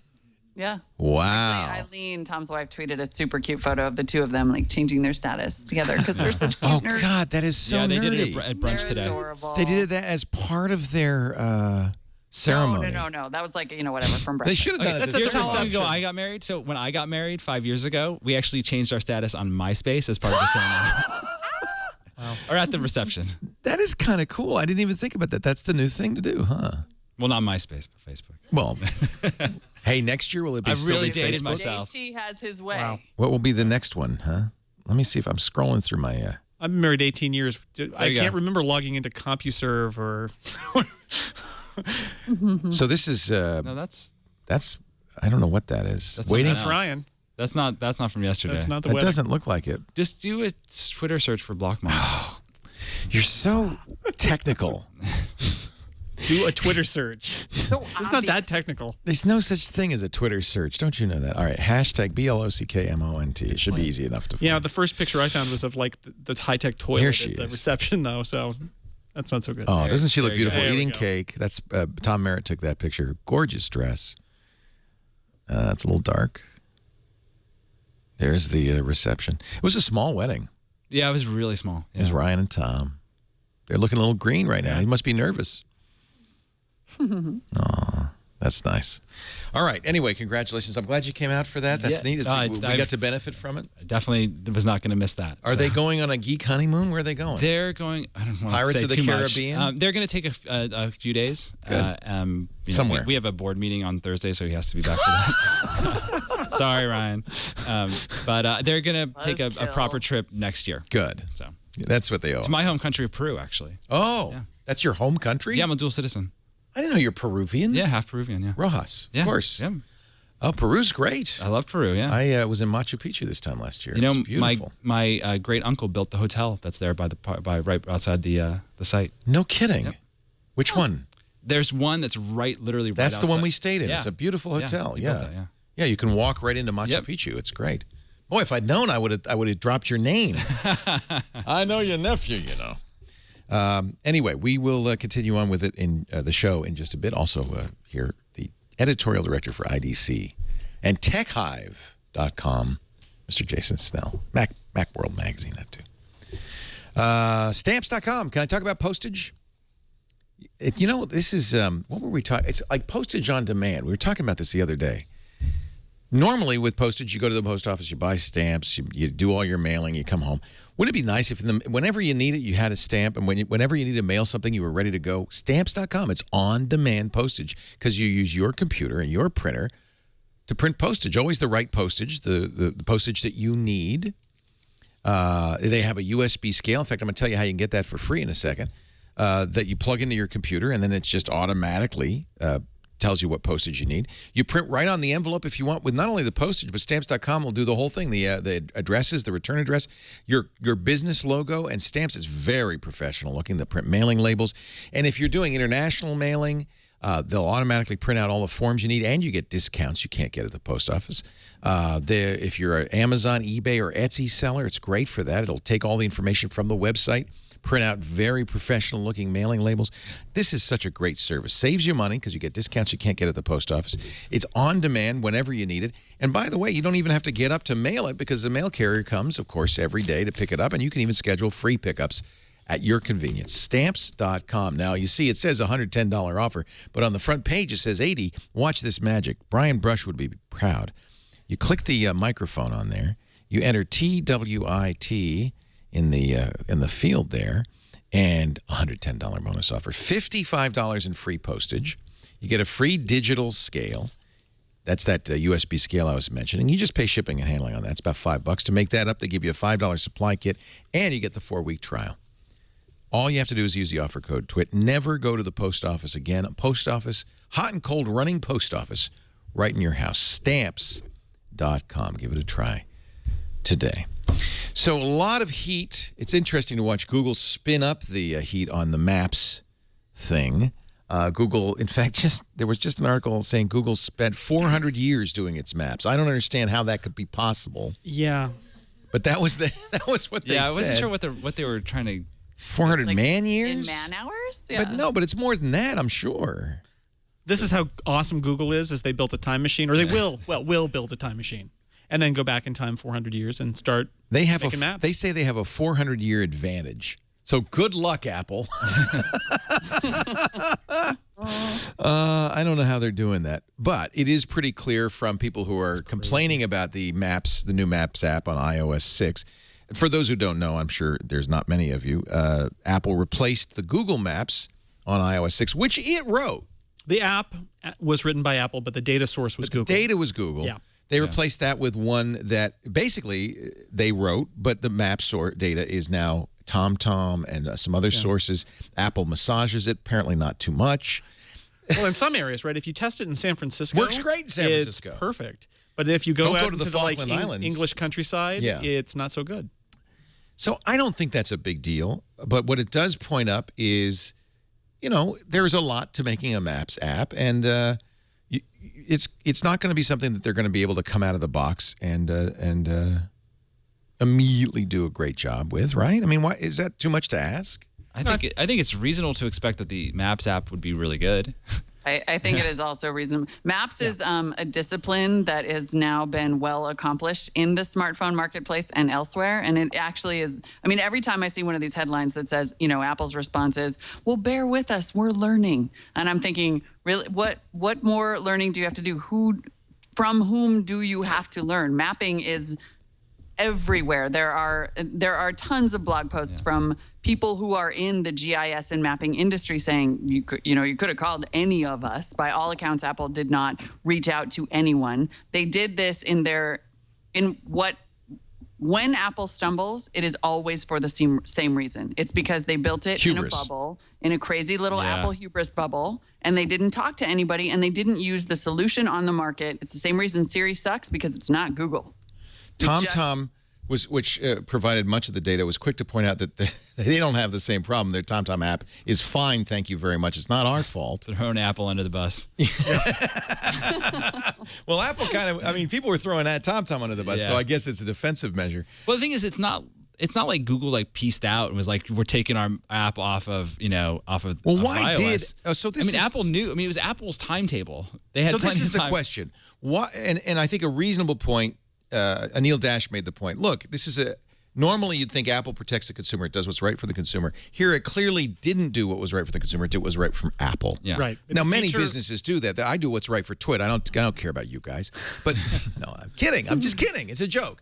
But people are walking out. There are a lot of people here. They can jump there. But really, why? That's the big problem here, right? Why did they do this? iOS 6. when I saw the betas, I was like, oh geez. Apple is making a business decision, right? Which is Google's a competitor. They don't want to be reliant. Apple's biggest thing is we don't want to be so reliant on a competitor, because if they screw up, it hurts us, and they have control over us, and Apple hates that, right? Yeah. So they say we're gonna do our own mapping solution. Well, that's fine, except from a customer standpoint, from all the user standpoint. This is a feature regression, right? It's like the transit is gone. The maps aren't as accurate. There are free driving directions now, which for an iPhone user is a big thing, although that's been on Android before. Yeah. From a user standpoint, the users don't care that Apple and Google are locked in some sort of death struggle. They just want their phone to work. And if you had an iPhone 4 and you upgraded to iOS 6, suddenly your maps are different and maybe not good, and that's not friendly to If you lose users. key functionality, I just find I lose key functionality, being able to search for things and find things, and it's. But wait, okay, I'm going to play devil's advocate. It's just not acceptable. There are a dozen great mapping apps you could download and put on your iPhone, right? It's not like you no longer have turn-by-turn directions. Waze is free and is amazing. Sure. So Waze never works for me. Well, all right. So Motion X GPS. Really, honestly, I have tried all of those apps. I've tried the free MapQuest app, and I've tried Waze, and ultimately I found that what works? Google. So you're using Google on Android, right? I carry an Android phone so that I have Google mapping. Yeah. We never really had real Google Maps on iOS because they never had turn-by-turn. It didn't have. If you're Apple, what are you going to do? It's true. Google has the best maps, right? So if you're Apple, your choices are go with Google, even though seemingly it's unclear to me what the reasons are. Their access is limited. Is Google withholding access to turn-by-turn for Apple phones? It's unclear. No, Apple didn't allow it. Yeah, so the question is, do you go with Google, which is what they used to do, or do you say there's got to be an alternative? And what they chose to do is build their own, and that might have been the mistake. But I mean, I have a hard time saying, it does not have to have been a mistake to build your own, though. I mean, it probably won't help the industry to fall into the fallacy that only Google will ever know how to do this. If any company had the resources to do it right, it probably was Apple. They have the money. They clearly had the time because they've been in no freaking rush to give people turn-by-turn directions. Yep. So and they bought their first mapping company 3 years ago. Right. So talk to your mapping people, talk to data analysts, talk to GIS professionals, reach outside of the bubble. Maybe it will mean that somebody finds out that you're going to put turn-by-turn into iOS 6. But you know what? It's not like Apple has any secrets left anyway. Do it the right way. Here's what Rojas said in his Critical Path. He's a great analyst, by the way. I read his smart guy. Very smart guy. Very smart. His blog is very right on. He does a podcast for 5x5 called Critical Path. He says, quote, and I'm sure he did it in a French accent. I haven't. Does he have a French accent? No, he's not. No, he's Romanian and lives in Finland. Romanian and is a U.S. lives in citizen. Finland. So he sounds like this. So not doing its own maps would be a far bigger mistake. The mistake was not. He says Apple should have done its maps sooner. The mistake was not getting involved in maps sooner, which was on Jobs' watch. Exactly. Nokia, he says, saw the writing on the wall 5 years ago. Yeah. Spent $8 billion to get in front of the problem. They bought Navtech or Telenav? Navtech. And Ericsson bought Telenav, right? Both of the big mobile companies at the time said, "Oh my God, local's going to be huge. We better get maps." By the way, Nokia maps are excellent. That's what Amazon's going to start using. It's what Nokia is putting, as Bing is using, and it's on all the Windows phones. See, so it's not all Google. Nokia saw the writing on the wall 5 years ago, burned $8 billion to get in front of the problem. The pain Apple feels now is deferred, says Horace, from when they decided to hand over that franchise to Google in the beginning. That was their mistake. I think there are two things that Apple just did not see coming and still doesn't seem to understand. And one of them is definitely the importance of maps, and the other is social. I think that if there is any massive glaring weakness in the Apple lineup right now, it's sharing and it's social. And Hey, but we got Ping. Wait a minute. Oh, they're unraveling Ping. Ping is, I think, was motivated by many of the same things Molly mentioned about Apple's approach to maps, which is Apple said, okay, other people are doing social, we should do it too. Let's just do it ourselves. Let's not ask go it anybody. alone instead of. I think they wanted Facebook. In fact, they announced that Facebook would work with Ping, and then Facebook turned their back on Apple, or Apple turned their back on Facebook. By the way, as a corollary to that, I am amazed at what Facebook has managed to extract from Apple in terms of access. Now that Facebook is integrated throughout the iPhone and the iOS 6 experience, Facebook is all up in your business like it has never been on iOS, asking for access to contacts. When you enable it, it defaults to access to your contacts and your calendar. You have to go and turn that off after the fact. That Facebook now has unprecedented access, I think, to iOS 6 users the way it never did before, just so that you can have that little icon when you want to share a photo. I think that's sort of a little untold story right now. And it imports both iOS 6 and Mountain Lion import Facebook contacts into your contacts list. And I keep finding myself composing emails to friends and by accident selecting their Facebook messaging address, which is like, no, I don't want that. But that's what happens when you link them up. Well, wasn't the story, and maybe it's false, but the rumor was that, and this happened during the Ping time, that Steve Jobs, in fact, I think it's in the Isaacson book, turned down Facebook because they said onerous. Their demands were onerous. But what it came out was that Facebook wanted access to Apple's customer information, and Apple was not willing to give them that. But maybe times have changed, or Apple just feels the squeeze, and they said, "All right, I guess we got to do it." Now, Molly, you got me going into my settings here, and I'm gonna turn off whatever Facebook's wanting. Yeah. Does Twitter get the same thing? Privacy settings. Yeah, calendar, contacts, and Facebook. Yeah. Yep. Settings. Let's see. It'll vibrate. Privacy settings. Yeah. Under Facebook or on the phone? On the phone. There's privacy settings on the phone? Yeah, so when you install the new Facebook app. Look at that. There you go. I think it was like general and then privacy maybe. Okay, so it's going to generate a list here. Actually, I like the way Apple did this. This is something I think new in iOS 6. It says applications have requested access to your Facebook account will appear on a list here. Now they haven't, but let me. Twitter probably has. And if you go to contacts, you'll see all the apps that are accessing your contacts, and you can go in and actually turn Facebook off. This is the kind of granularity that, frankly, Android could really use. This is great to have that ability to say, well, here's what's accessing my contacts today. Oh, I don't want Skype to get in there, and to be able to turn that off is great. It would be nice. I'd be surprised if they didn't have something like this eventually. It's doable. I'm sure there's an app for that. The way Android does it is that it asks you about all that stuff up front, and unfortunately, it's an awful lot of stuff. Well, I think it's also harder for people to think about the context, and so when you actually are using the app and you start to think about, I was using Path the other day on the iPad, and I couldn't pull in my location, and I remember that I had actually turned it off. I turned off location sharing for that app, and so I had to go in and fix it. And so I think sometimes it's only within the context of using the app that you start to think about, well, what kind of access do I want it to have? The flaw with Android system where they show you everything before you even install. Well, I mean, I'm glad that they do that because they should do that. You can do both. I did not like having to go and change my Facebook settings after I had installed it and then enabled it. Like, I actually prefer to get all that information up front. The big difference, I think, is that Apple gives you all of those settings and that granularity as Apple settings, whereas on Android, each individual app has those settings. You have to go app to app. So you can do it. Yeah. It's just and it's just a different way to use it, I guess. Like, I sometimes get frustrated when I open up an iOS app and I'm trying to make privacy settings that are just in the global privacy settings menu. It's just a different implementation, but it's all there. So according to Daryl Etherington writing at TechCrunch a couple of hours ago, Apple, according to his sources, is aggressively recruiting ex-Google Maps staff. That would be the next, the other shoe to drop. It's like 18 months too late to be doing that. Oh, God, we got to get somebody who knows what we're doing here.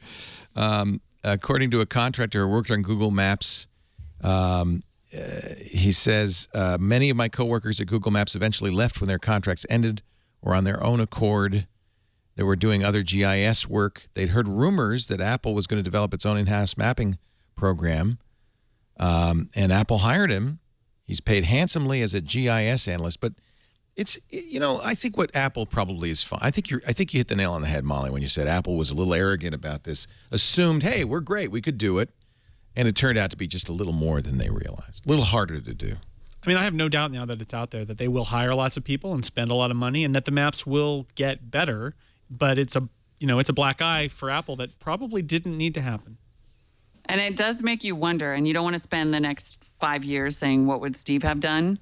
But, I mean, is some of that quality control, are these the small things we will start to see? Where something that is, I mean, that's the new mobile me happened at his watch. Apple, so many mistakes they made when he was around. It's the new bogus journalism meme, which is, well, Steve never would have done this. Yeah, so Steve did Ping.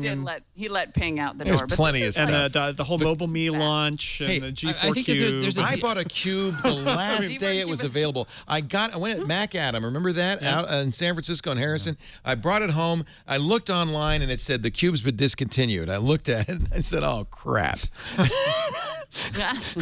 But you know what? I totally want to get a Cube on eBay. Actually, I wish I still had it. That is currently my huge obsession. I blame William Gibson for it, but I have to have one. Why does William Gibson write about the Cube? Yeah, it's in the first. It's in the first pattern recognition. In the one that ends with pattern recognition. Oh. What's the one before that? No, pattern recognition is the first one. Is the one. Yes, that's the one. Oh, yeah, I like the Cube. It cracked. It cracked all over the place, but it was the Mac Mini before its time. It was cute. It was overpriced and had no a little fan. too early. Yeah, I wrote my first book on it. No fan. You could put like a little hole in it and then put a Mini inside of it, and then just have the Cube casing. Good idea, Mollywood. It's a DIY video. Yeah, no kidding. One last story, and then we're going to get off the iPhone 5. But AnandTech and PC Mag have both done performance previews, benchmarks. It seems to be this is not only the fastest iPhone ever, probably the fastest phone on the market today, because Apple, now here's where Apple put some big bucks in. Maybe this is because of their heritage as a computer company. Yeah. They bought PA Risk. They put billions of dollars into better chip design. Yeah, they've invested a lot in that. And I think that, they realized that if they were going to be able to move really quickly with these devices and do the kinds of optimizations around battery life and things like that, that it was really important for them to develop their own chips. They were an original investor in ARM. Yeah, and they made a ton of money from ARM. Yeah.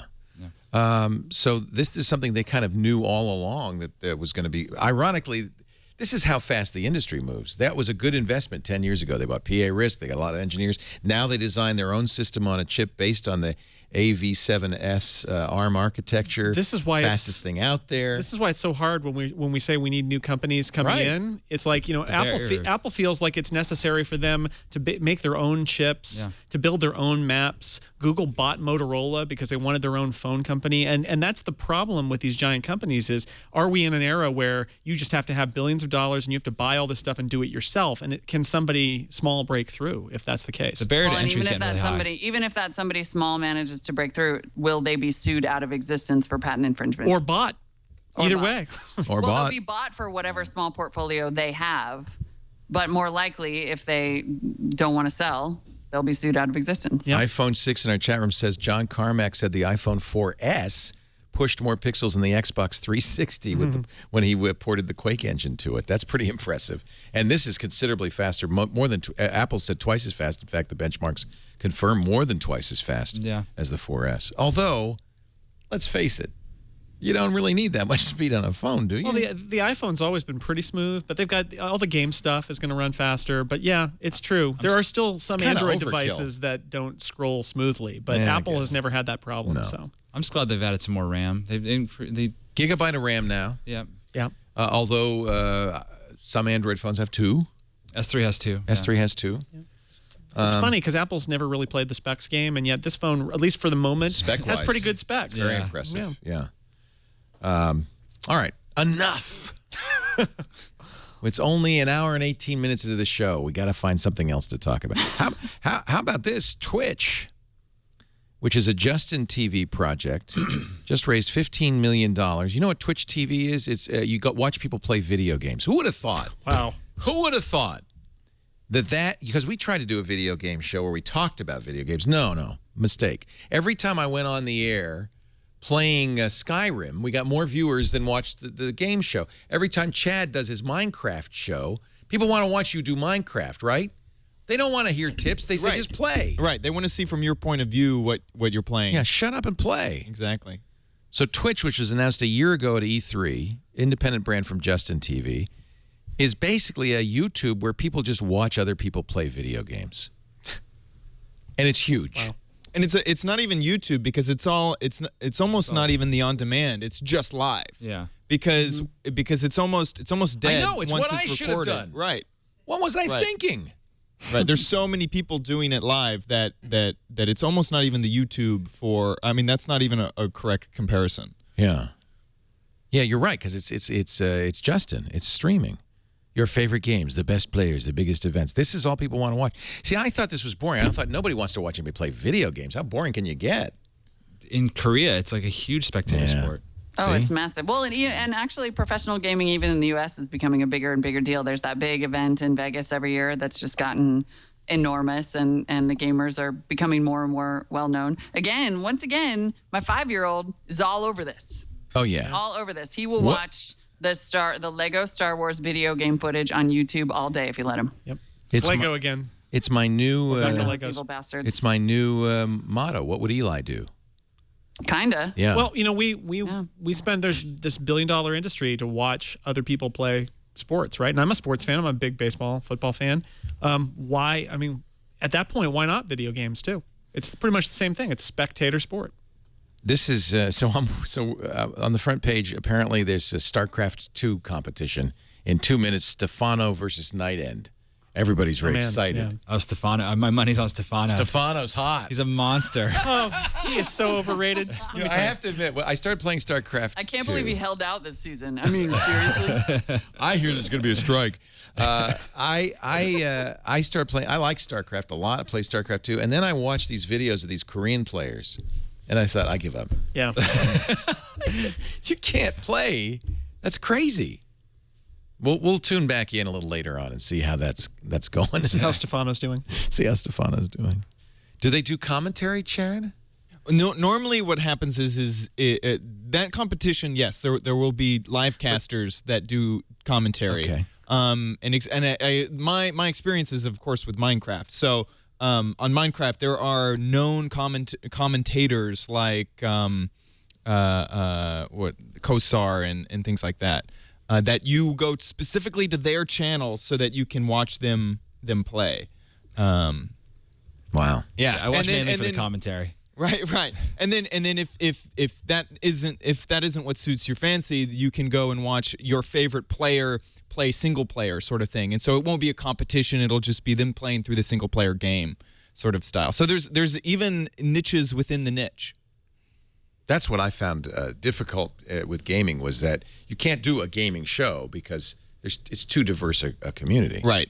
You need to stick with something that Minecraft. Right.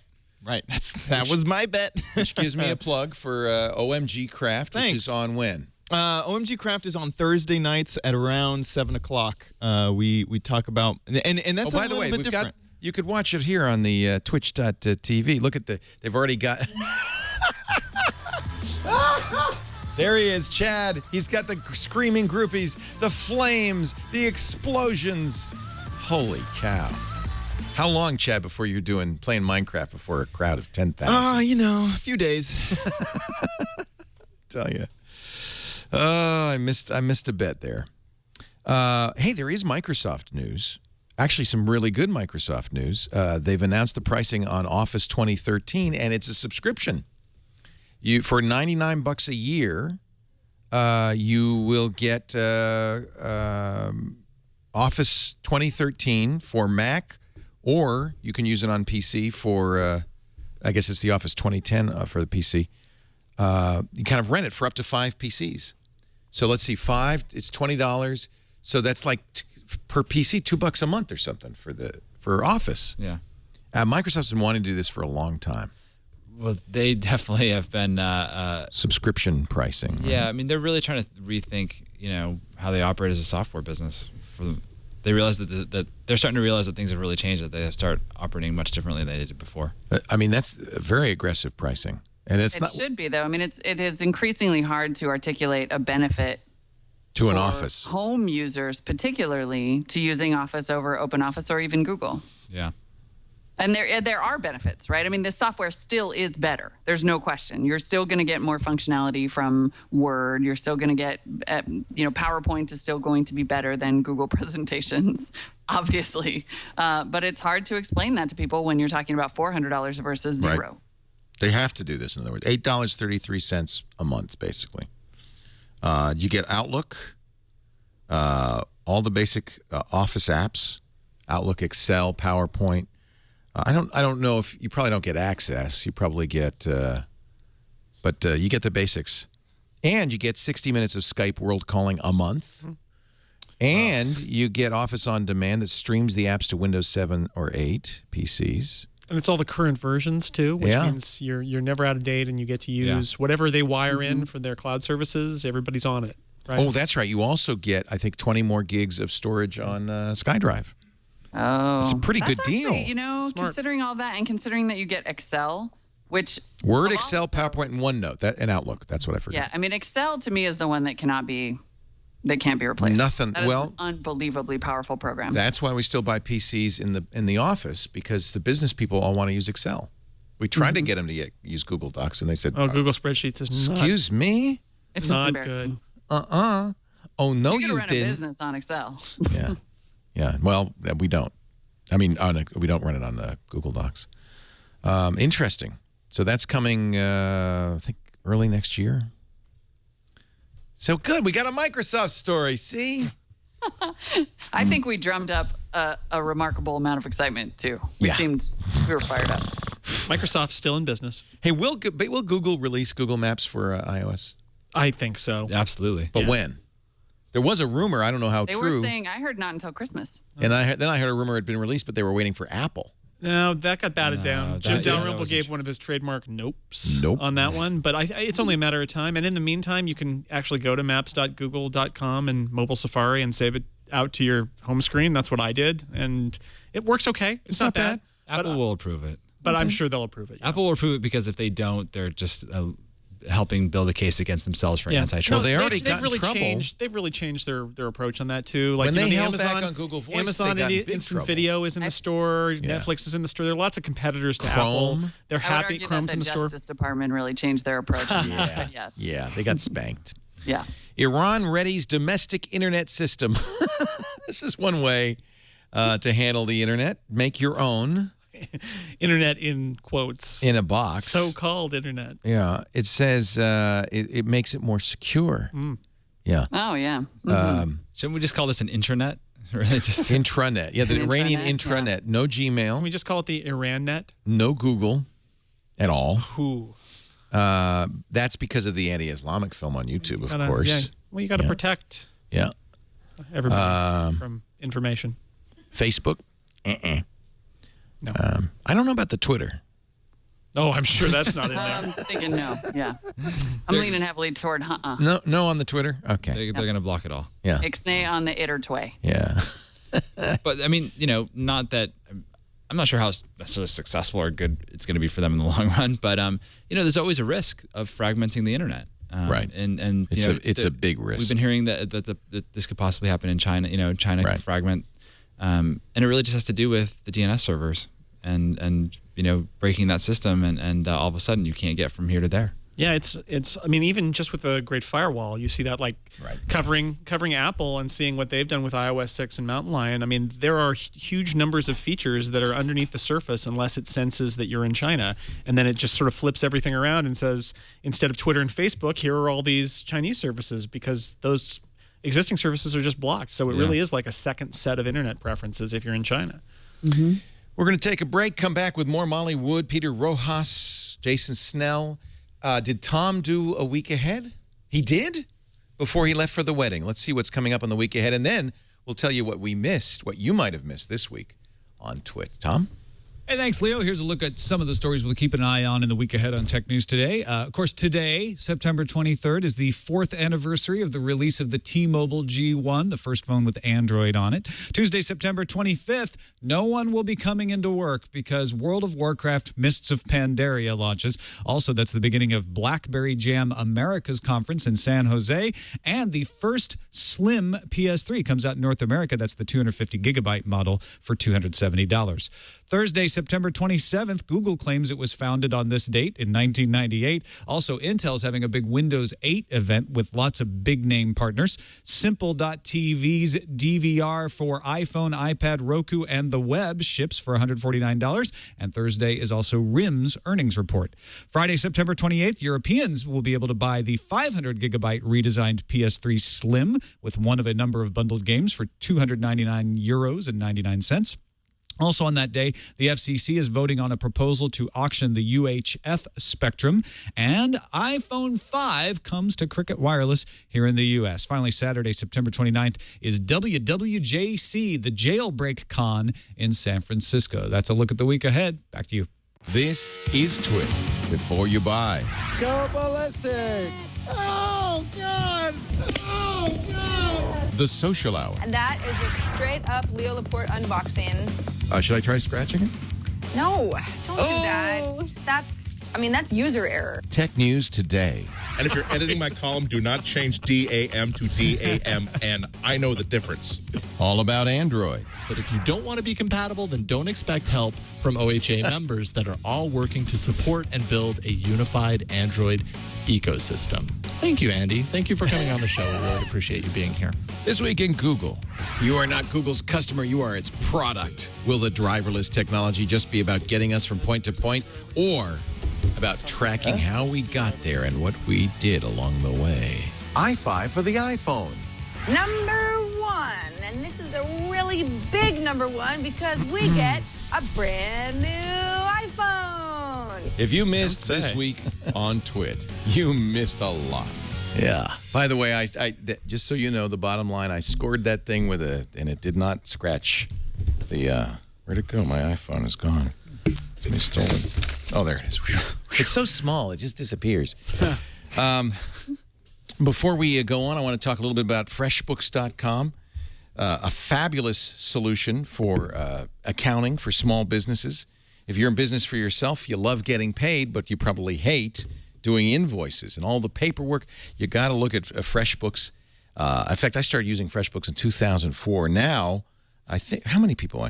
Since 2004, FreshBooks, they have, I think it's like, 3.5 million people have used FreshBooks to do their invoices. They get paid faster because the invoice has a pay me button in it. And clients pay faster. If they don't, it's easy to create a tickler. And now they've got, I don't know if you've seen it, the iPhone app is fantastic for FreshBooks. It lets you do everything you would do in FreshBooks on your iPhone, including keep track of hours so that you can port those timesheets right into the invoices automatically. And your accountant will love you at tax time because you've got everything all done, all wired up. Makes it easy. Just give them a report printed out from FreshBooks. And by the way, speaking of printing, if you want to send a physical invoice, and I know there are occasionally clients who really want that, FreshBooks will do that too. You're going to love FreshBooks. I want you to try it right now. You get 30 days of unlimited use. Everything, all the features, all the clients, staff, everything. No limits. Just sign up at freshbooks.com. And if they ask you, tell them you heard about it on TWiT. Click that green button. It says, try it free for 30 days. Cloud accounting done right, done elegant. It's so cool. Freshbooks.com. Did you see that Coursera has signed up, what was it, like 33 new universities? That is I am really excited about the future of education, and it has nothing to do with institutions anymore. It's all done on the internet. Google and Khan Academy are launching a contest on YouTube.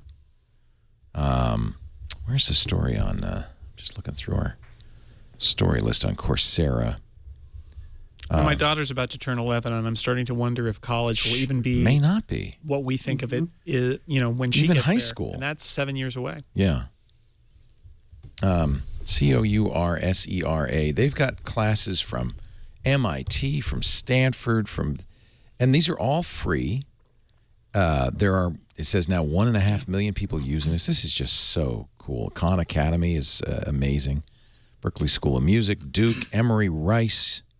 Well, the economics of higher education are changing so rapidly that I think a lot of schools are thinking that there's some basic education that they just don't need to do in the traditional environment anymore. So it could be, I feel like we're headed for like a crack up in education where it's just not, there's going to be a couple of years and it's not going to be anything recognizable anymore. Well, it needs to be. I think the change will happen a lot more slowly than we might want it to. It is one of the most entrenched. The thing, as with most, I think, dramatic changes like that, the thing that will keep it in place is infrastructure and also certification. You can go to whatever online university you want, but if you can't get a job with that diploma, that will sort of keep it from overtaking Ivy League or overtaking the institution. And I think, Peter's right, that we have, as with, again, so many things. We have the technology to affect super disruptive change in education, but the institutional traditions will probably keep it in place, keep it alive for a little longer. But it's a revolution, no question. I think a lot of it has to do with, the change, industries that are more meritocratic or skills-based. So I think, for instance, if you're looking at hiring an engineer, you don't necessarily care about their degree as much as the skills that they have. Yeah, but if they're building a bridge, you'd probably like to have some certification. Computer engineering, right. Programming. But I think that if you're talking about, I want to go to law school or,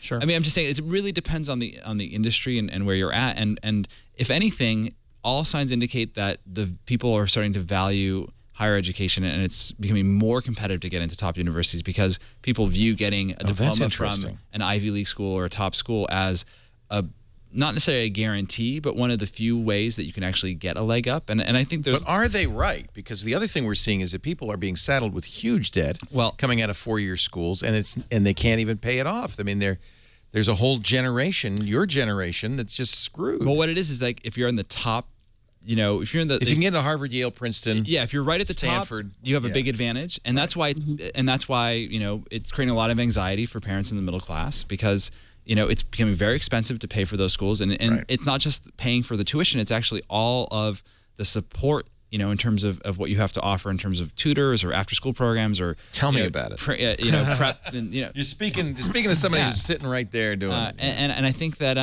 it shows that there still is a tremendous value to getting a degree from one of those institutions. It's how I think that the technology is going to change the lower end of the market first. And they're already starting to, and people in developing nations, maybe even more so than in the industrial world, right? Yeah. Where they can, if you can get online, and you're a poor kid somewhere in Peru, and you can get online and take courses from MIT, you could teach yourself to be a great programmer. And I was saying, if you want to be a programmer, but it's like if you want to, be, get a doctor, an maybe English not. professor, it's not necessarily, the best path to moving up. What grade is Eli But it's kind of a dangerous trend because of what we have then in the U.S. is fierce competition to get into the top schools only, and those become the only ones that are valuable. And then we have the rest of the developing world being able to learn skills online. We do kind of lock ourselves into this untrained workforce kind of problem. Yeah. What grade is Eli in? He just started kindergarten. Oh. See, it's been horrible. So, but it's been fine. It's been fine. But it's hard for mama. But it's really true that by the time he's ready for college in 12 years, it will be a different world. It'll be a different world completely. And the idea that he can either go to Yale or be mediocre is a little upsetting. I mean, there will be some alternative for him. There always is. You know? I used to think that the scenario was very much what you described, but at Walt Mossberg's D conference, I saw the president of Stanford speak, and he said that they're really embracing online education and think that, I mean, the institution's not going to go away. The buildings are very expensive and all of that. But I think even those institutions are realizing that what they do is going to change. Now, he talked a lot about certificates and how there's some people who maybe don't need a traditional degree. They just need a certification program. But, even the big institutions like Stanford are thinking about it. So, but I'm saying in terms of the job market, which is, the labor force is there's a mismatch. There's a disconnect between what we have, the skills in the labor force, and the jobs that are need to be filled right now. Right. And I think that, what we're seeing is that for a lot of, middle class parents, for example, like they do see that, for their children, one of the few ways that they feel like there might be some job security, or some opening into, mobility, upper class mobility is to get a degree from one of those places. I mean, that's just the reality of it. I think, though, that's the old school, right? And we are in transition. So what's going to happen next? No, I'm saying these things are both happening at the same time. But what it is that, because there is so much anxiety around. Oh, it's horrible. It's tremendous. And I look at the kids of my daughter's 20, my son's 18, and I look at her peer group and the anxiety, the nervousness of, they have no idea what they're facing. Yeah, no, if you graduate from a mid-tier university with a lot of debt, you're in big trouble and that's what spawned the Occupy movement, because there aren't great upper middle class jobs for, there aren't as many great upper middle class jobs for those graduates anymore. So tech can't solve this, can't Khan Tech can Academy definitely solve this. I mean, the flight to Ivy League is a response to fear, no question. And I actually don't think, despite I don't think that will be a long-term trend. It's temporary. I think that is unquestionably what people are doing now, because it's been the safest way historically to ensure yourself a good job. Now that there are virtually no jobs, you flee to what is the safest course. But technology is absolutely going to, I think, it's unstoppable. It is going to continue to disrupt education, and it may, however, take a couple of decades or even a generation, because as someone in the chat room put it brilliantly, which is, as long as the people who are doing the hiring had to go to college, you're probably going to have that's what I'm saying. It's you're right. They're going to look for the degree. It's not just about. That's what I'm saying. That's why my point earlier, which is when you have jobs where it's less about having a credential and more about having specific skill sets, then you can see that online education, free online education, have a really transformative impact, right? Like in computer programming. But like I was saying, like if you want to become a lawyer or a doctor or university professor, or whatever, it's a little tougher because there is still a system in which having a credential from a top university does have a meaningful impact in your ability to get a good job in that industry. We certainly don't care what kind of education our staff has. Does that's clear. Does IDG look? I mean, is that? Do you know? Is it part of the? If you're hiring a writer, you would care about their. I don't tear sheets, I don't right? care. I mean, we would like to have a college degree. Beyond that, I mean, you would. You do look for a BA. We prefer to have a college degree, but really, what I'm looking for is when they were in college, did they actually do something? Right. Were they on the college newspaper? Did the they degree write? Is not sufficient. If you have an English degree or even a writing degree, and then you show me no evidence that you actually wrote when you were in college, that's what is a killer. But I don't know. I feel like the way that these big universities will change first is just that you'll instead of going there for 4 years and taking all those basic classes, you may do that online to qualify and then show up. And, more like a junior college transfer has been traditionally. I don't know. Here's the scandal. This is the real scandal is in academic articles, which were paid for in many cases by a government. We should own them, and yet the people who publish these online make huge amounts of money in download fees. And Aaron Swartz does not like that. He is a well-known coder, an activist at MIT. What did Aaron? Was it Reddit? I think it was Reddit that he started. Well, I think there's a dispute between the. Maybe Alex doesn't agree about that. I don't think Alex quite sees things that. Who is this guy? He was there very early, but I'm not sure he was. I mean, In any event, he's not some guy off the street. No, right? he's definitely a person with a lot of credibility in the technology space. And actually, I do an event called 7 on 7 in New York every year, where we bring 7 artists and 7 technology people together to give them 24 hours to come up with something. And he was one of the technology people we had last year. So this guy. He's charged with 13 felonies intentionally, because he intentionally downloaded academic articles from a database at MIT. He's the executive director of a group called Demand Progress. He's done this before. He's free on bond, but he literally faces dozens of years in prison and $1 million fine for these felony counts. I agree with what he's doing, though. I mean, he's really trying to show that these academic articles, they belong to all of us. Yeah, I think there's a little bit of he did. It's a little bit of a gray area. I mean, he did break some sort of a law. I mean, I think that it should not be something that you could face $1 million fine and years in prison for, whatever he did. Well, this is and certainly it might be a chance for us to review. It definitely is they're taking a broader interpretation of the law. He's being charged with 13 felonies for breaking terms of service agreements. Yeah, that's what's so remarkable about it. Whether or not we are all, in fact, entitled to free access to these papers, the fact that he's being charged with 13 felonies over terms of service is a little upsetting. Yeah. So the government is using the Computer Fraud and Abuse Act that was passed in '84 to enhance the government's ability to prosecute hackers stealing information. Yeah. However, lately, the government has been interpreting the anti-hacking provisions to include activities such as, and I'm reading from Wired's threat level blog, violating a website's term of service or a company's computer usage policy. Yeah. But he didn't just go in and cut and paste a few things. He scraped it. He set up a server in the closet, a computer in the closet, and started scraping the data. Yeah.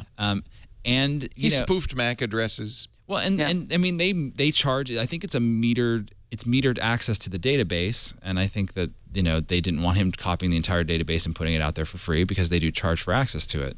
I think the question is, like you said, I mean, is this data that should be out there for free? But that's his position. That's the one political argument. And then there's the other question of should the feds be using these anti-hacking laws to prosecute people who essentially violate terms of service? I mean, it gets, it's like. Go ahead, as Molly. More of these details, it's true. It may be a violation of terms of service, but the actions were unquestionably the actions of a hacker, like bringing in unauthorized hardware and setting up MAC servers or spoofing MAC addresses to set up servers to scrape data. Terms of service is just the name of the law that they're using in this case, I think. Right. Yeah. I mean, you can. I mean, if anything, he's maybe should be charged with a copyright violation or something for copying the data and threatening to redistribute it. But I don't think this is hacking in the sense that we would normally think of hacking. It seems like a kind of an obscure thing to fall on your sword over. Well, I disagree. I think actually it's a pretty serious issue. Yeah. I mean, it must be. This is a really smart person, and he's chosen to fall on his sword over it. So if anything, I feel like I'm reading this thinking, okay, what am I missing? It reminds me a little of WikiLeaks. He's hacking for the common good, I would say. And it's mild hacking. So my question is, at what point does the fact that he used a computer and committed a crime, let's say he committed a crime, at what point is that no longer relevant as an intensifier? A lot of these hacking laws came into effect because computers were new and the laws hadn't caught up to them. Good point. Yeah. And now I've seen multiple instances where people who were doing something that was probably not illegal, or if it was barely illegal, but it was on a computer. It's on a computer. And they got charged with felonies and had just their lives not necessarily ruined, but severely harmed.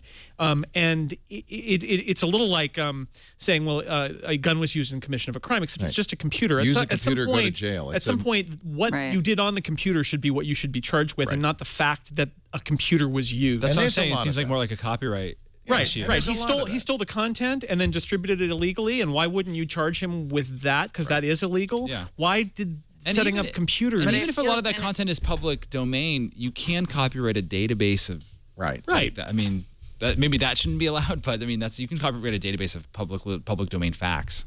I mean, certainly people, the part that's good about him falling on his sword about this is it is important for people to realize that the government has, in its infinite wisdom vis-a-vis computers, chosen to interpret anti-hacking provisions in such a broad way so that almost anybody, and there was, again, in this threat level blog, millions of unsuspecting individuals could find that they're engaging in criminal contact because you can be charged to such an extreme degree when, as you say, he should have been charged with stealing, right, or copyright infringement or something like that. But the fact that all of those EULAs could combine to be such a serious crime is pretty disturbing, because it is the kind of thing people could do without realizing.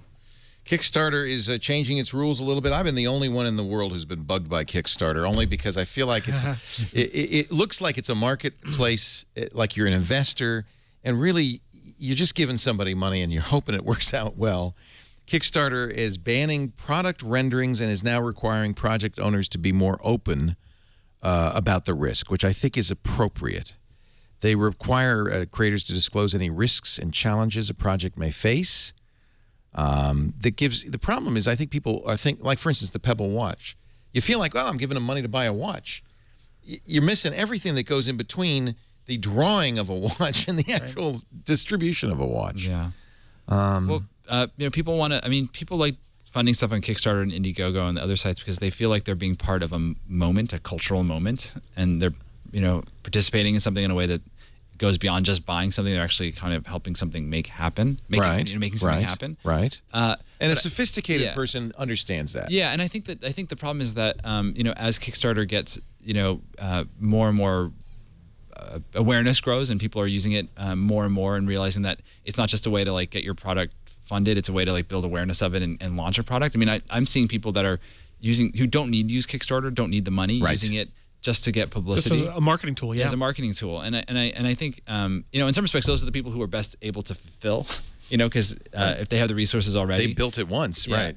But I think it's a real challenge for Kickstarter because I know the founders and I guess disclosure, I guess we share investors with them, so I'm not sure if that really impacts. Well, good, but you have insight into this. That's good. They didn't necessarily start Kickstarter to fund hardware projects. They really, it may be that Kickstarter, it's hard for Kickstarter to encompass all these different kinds of products or services and arts. But it was supposed to be for the arts. It's supposed to be mainly for the arts. Yeah. And I think that it may be that Kickstarter can't be all things to all people when it comes to crowdfunding projects, and maybe there needs to be a Kickstarter for hardware that has, that vets the products in a way that Kickstarter is never going to be able to because they don't want to do that. Yeah, because if you're funding a novel or a play or a movie, you kind of understand what you're getting into. But if you're funding a product, it might feel like you're buying a product. And that's what I think this is exactly what they should have said is what they said. Yeah. Kickstarter is not a store. Yeah.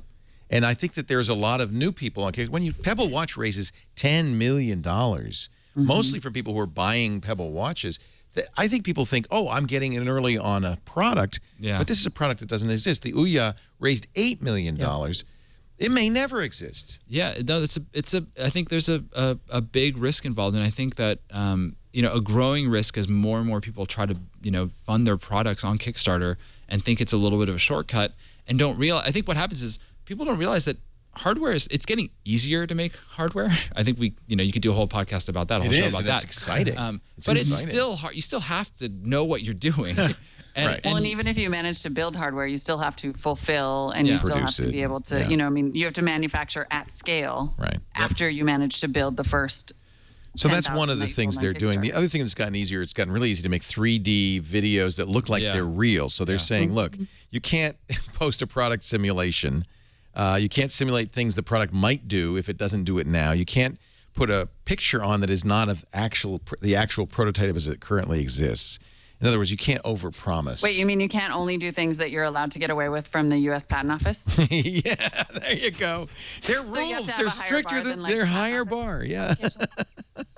I think this is the right thing to do, and this actually responds to all the concerns I've had about Kickstarter, because I think we were getting rapidly into that environment where people thought they were buying stuff. No, They're not. Yeah. I have an idea for a project related to this that we should talk about it later after this. Okay, good. I love Kickstarter, and I want it to succeed. You know, if you say it I now, do it'll too. essentially be This is why they have copyrighted, to do so you this could totally stuff. tell us.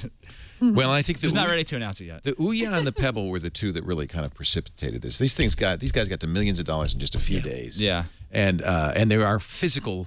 You know, I mean, this is the Ouya, and I don't know how much of this is a real thing or how much of it is a picture of a thing or. Well, I think that they will deliver just based on the people that I know that are involved with it. Yeah. But you do see people that put products out there, and it's clear that they have no expertise to be able to deliver what they're talking about. And the thing is, it's a little bit like the Dunning-Kruger effect. Like they are not even like aware that they are not able to do this. Right. Like they think they want to do it. It's not like they're trying to. They're not people off. dishonest. Yeah. No. They like fully intend to do this, and then they raise the money, and then they start working, and they're like, oh, I don't know anything about circuit boards. Or, What happens when they spend all their money and there's no product? Right. It's it. There's no recourse. And actually, I think Kickstarter has been somewhat clear about this, but they might want to be a little more explicit in saying, look, there's a good chance you were going to lose all your money here. They definitely need to be more explicit about that. I think it's highly unclear whether you will get your money back if the product doesn't ship, and it's to their own benefit to do that. Really, I mean, I think what happened is Kickstarter got super cool, and then everyone went out looking for a Kickstarter to be part of, and so it became sort of a self-fulfilling hype machine, and all of a sudden people were just like, I don't know, throw money at that thing, and it will behoove Kickstarter, I think, to be very straightforward about what it means and to position it strongly as an investment. Yeah. A highly, highly risky investment as opposed to eBay.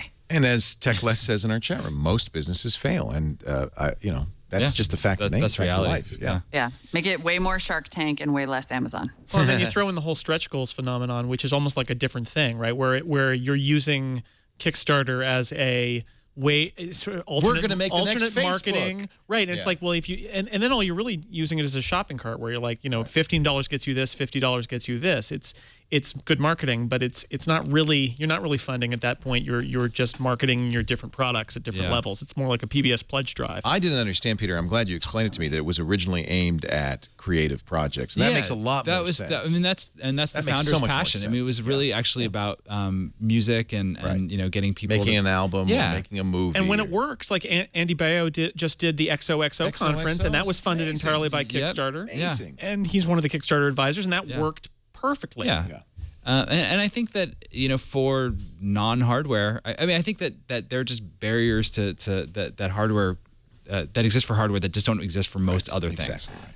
We're going to take a break, then I'll talk about the candy bar that will find you. But first, let's talk about Audible. I whipped out my Kindle HD Fire because there's something Audible does on here that actually is very, very cool. If you have an Audible book, a text, a Kindle book, rather, not an Audible book, and you have the Audible audio of it, when you're reading the Kindle book, this is an Agatha Christie book, Amazon was giving away public domain. When you're reading the book or listening to the book on Audible, it actually highlights the text on the Kindle as you're reading, which is very cool. And now they've added Whisper Sync to Audible. So if you're reading, let's say you're reading the book like this, and then you get in your car and you want to listen, Audible will jump to that point in the audiobook. Is that not cool? Is that not awesome? Audible is just fantastic. And I do want you to get the Audible app. If you're not an Audible listener yet, visit audible.com right now and become an Audible listener. In fact, I'm going to show you how you can get an Audible book for free. I thought I had Audible on here. Well, I have it on every other device. You're an Audible listener, right? Oh, yeah. Oh, yeah. I love audiobooks from Audible. And the app is great. So immediately, whenever I get anything like my new iPhone 5, the first thing I do is I put Audible on here. Then one of the nice things about Audible is your entire library of every book you've ever purchased in my case, more than 500 books, is on here. And I can listen to any book at any time, which is fantastic. There's Damon and Freedom from Daniel Suarez. Boy, those are great books. Oh, loved those. The Moat in God's Eye, Larry Niven and Jerry Pournelle. Loved that. Easy Riders, Raging Bulls. That was an Andy Ihnatko recommendation. The story of Hollywood in the 70s. Fantastic. Oh, man, I want to listen to some of these again. So that's Audible. Here's the deal. Go to audible.com/TWiT2, and you can get 2 books for free. You'll be signing up for the Platinum account. It's the account I have, 2 books a month, 2 credits a month. Now, some books are 2 credit, but 90% of the books are 1 credit. And you can pick 2 books, but you know, it's the first month's free. The first 2 books are free. Cancel at any time. Keep those books forever. I just love. What are you listening to lately, Jason? You got anything you could recommend? Well, I mean, the one that I recommended the last time is probably the one I want to plug again, which is Among Others by Joe Walton. Oh, yeah. Fantastic. I still haven't added that. I got to fantasy novel about science fiction. Won the Hugo Award. Great book. Fantastic book. I made a mistake. I forgot when you were on last time. I didn't put it. Whoops. That's why I'm mentioning it again. Yes. Let me add. Remember this time, Leo. So watch. You can watch me buy it right now so you know Why am I hearing myself? Is it coming out of one of my devices? I got too many devices. I can't imagine. I got too many devices. So this is good. This is, and Catherine Kellgren narrates it. It's great. It's modern fantasy sci-fi. Oh, look. See, it says Whisper Sync for voice ready. Yeah, so you can get the Kindle book. See, that does that. See, that's awesome. And you can get the book for $9.99. So you get the audiobook for $3.95. So they reduce the price of the audiobook when you buy the Kindle book. Boy, that's just so smart. Amazon owns Audible, so they're tying it all together. I'm going to put it right here and add it to my cart. I was just talking to Stephen Levy, the tech writer, yeah, and his love him. classic book about the founding of the Mac. He just was recording it as an audiobook for Audible. Oh, so that's that'll great. Insanely great. His iPod book. The Perfect Thing. The Perfect Thing is on there already. Yeah, and In the Plex, I think, is Google book, In the too. Plex is great, and but that's he's on now, there. they asked him to go back. Audible said, I'd like him to do Hackers. let's bring them, oh, that would be great. That's the greatest, but it's a long That's a great book. I don't know if Stephen will have the... He's going to need a lot of tea. Patience, yeah. Good. See, I just bought Among Others. Thank you. Audible.com/TWiT2. Get your 2 books free right now. Listen on any of your devices. If you have a Windows phone, an Android phone, or an iPhone, I highly recommend. You don't have to have it on the iPhone because it'll just play Audible books automatically, but it's really nice to have the app. It's really good. Audible.com/TWiT2. Here, let me play this ad for you from Nestle. This is a little creepy. In the very near future, someone somewhere will purchase a chocolate bar. The bar will be equipped with a GPS signaling device. When activated, it will beam a signal into space, bounce off a satellite, and return to Earth. This will alert a secret control room, who will scramble a crack team of highly trained individuals. They will board a helicopter, find the special bar, and give the owner £10,000. That's it? Girly scream. Find a special GPS bar of Kit Kat, Aero, or Yorkie, and we will find you with £10,000. Is that a brilliant promotion or what? It's how Willy Wonka would do it. It's better than a golden ticket. Yeah. I don't know how they're doing it, though. Magic. Seriously, what are they putting in there that's that small? It could be in a candy bar that's a GPS device. And why don't I have that as an implant yet? Yeah. The thing is, what if you open up, you're on the subway, or... Yeah. There are a lot of places where you might not. We will find you. Do not eat the GPS. What if you try to eat it? Yeah. That would be bad. And don't throw it out. Then Molly would get her implant, right? Just eat the bar. Now you got an implant. Oh, that's an implant lowered. That's a different place for them. It's temporary. It almost feels like a joke, but I think they're serious. I think they're serious. Yeah. Please don't enter your codes on the wall. If you're on a mobile, go to They said sometime in the near future, right? Maybe that's a joke. You think it's all a joke? I don't know. You know, I almost want to say no because I know in the UK that you can't lie. You can't do advertising like that. Unlike here in the US. You can say whatever you want here, but in the UK you are not allowed. They'll go after you. Take down the ad. They got mad at they've gotten mad at many tech companies for misrepresenting. MakerBot, I want to give them a plug because they're the greatest thing in the world. They make those 3D printers, and Brie Pettis is so cool. They just opened their new showroom not far from it's in where New I York. live in New York. Yeah. And they have a new replicator. They say the finest desktop 3D printer ever. I'm just glad they painted the wood finally. That's not it. I'm having trouble clicking links in the doc chat. Is there a fix for that? It may be that you're clicking it wrong. Yeah. User error. It may be that you're zoomed in and Google Docs does not like that. Yeah. The next generation replicator to the finest desktop. I don't know why we don't know. There's Bree holding his.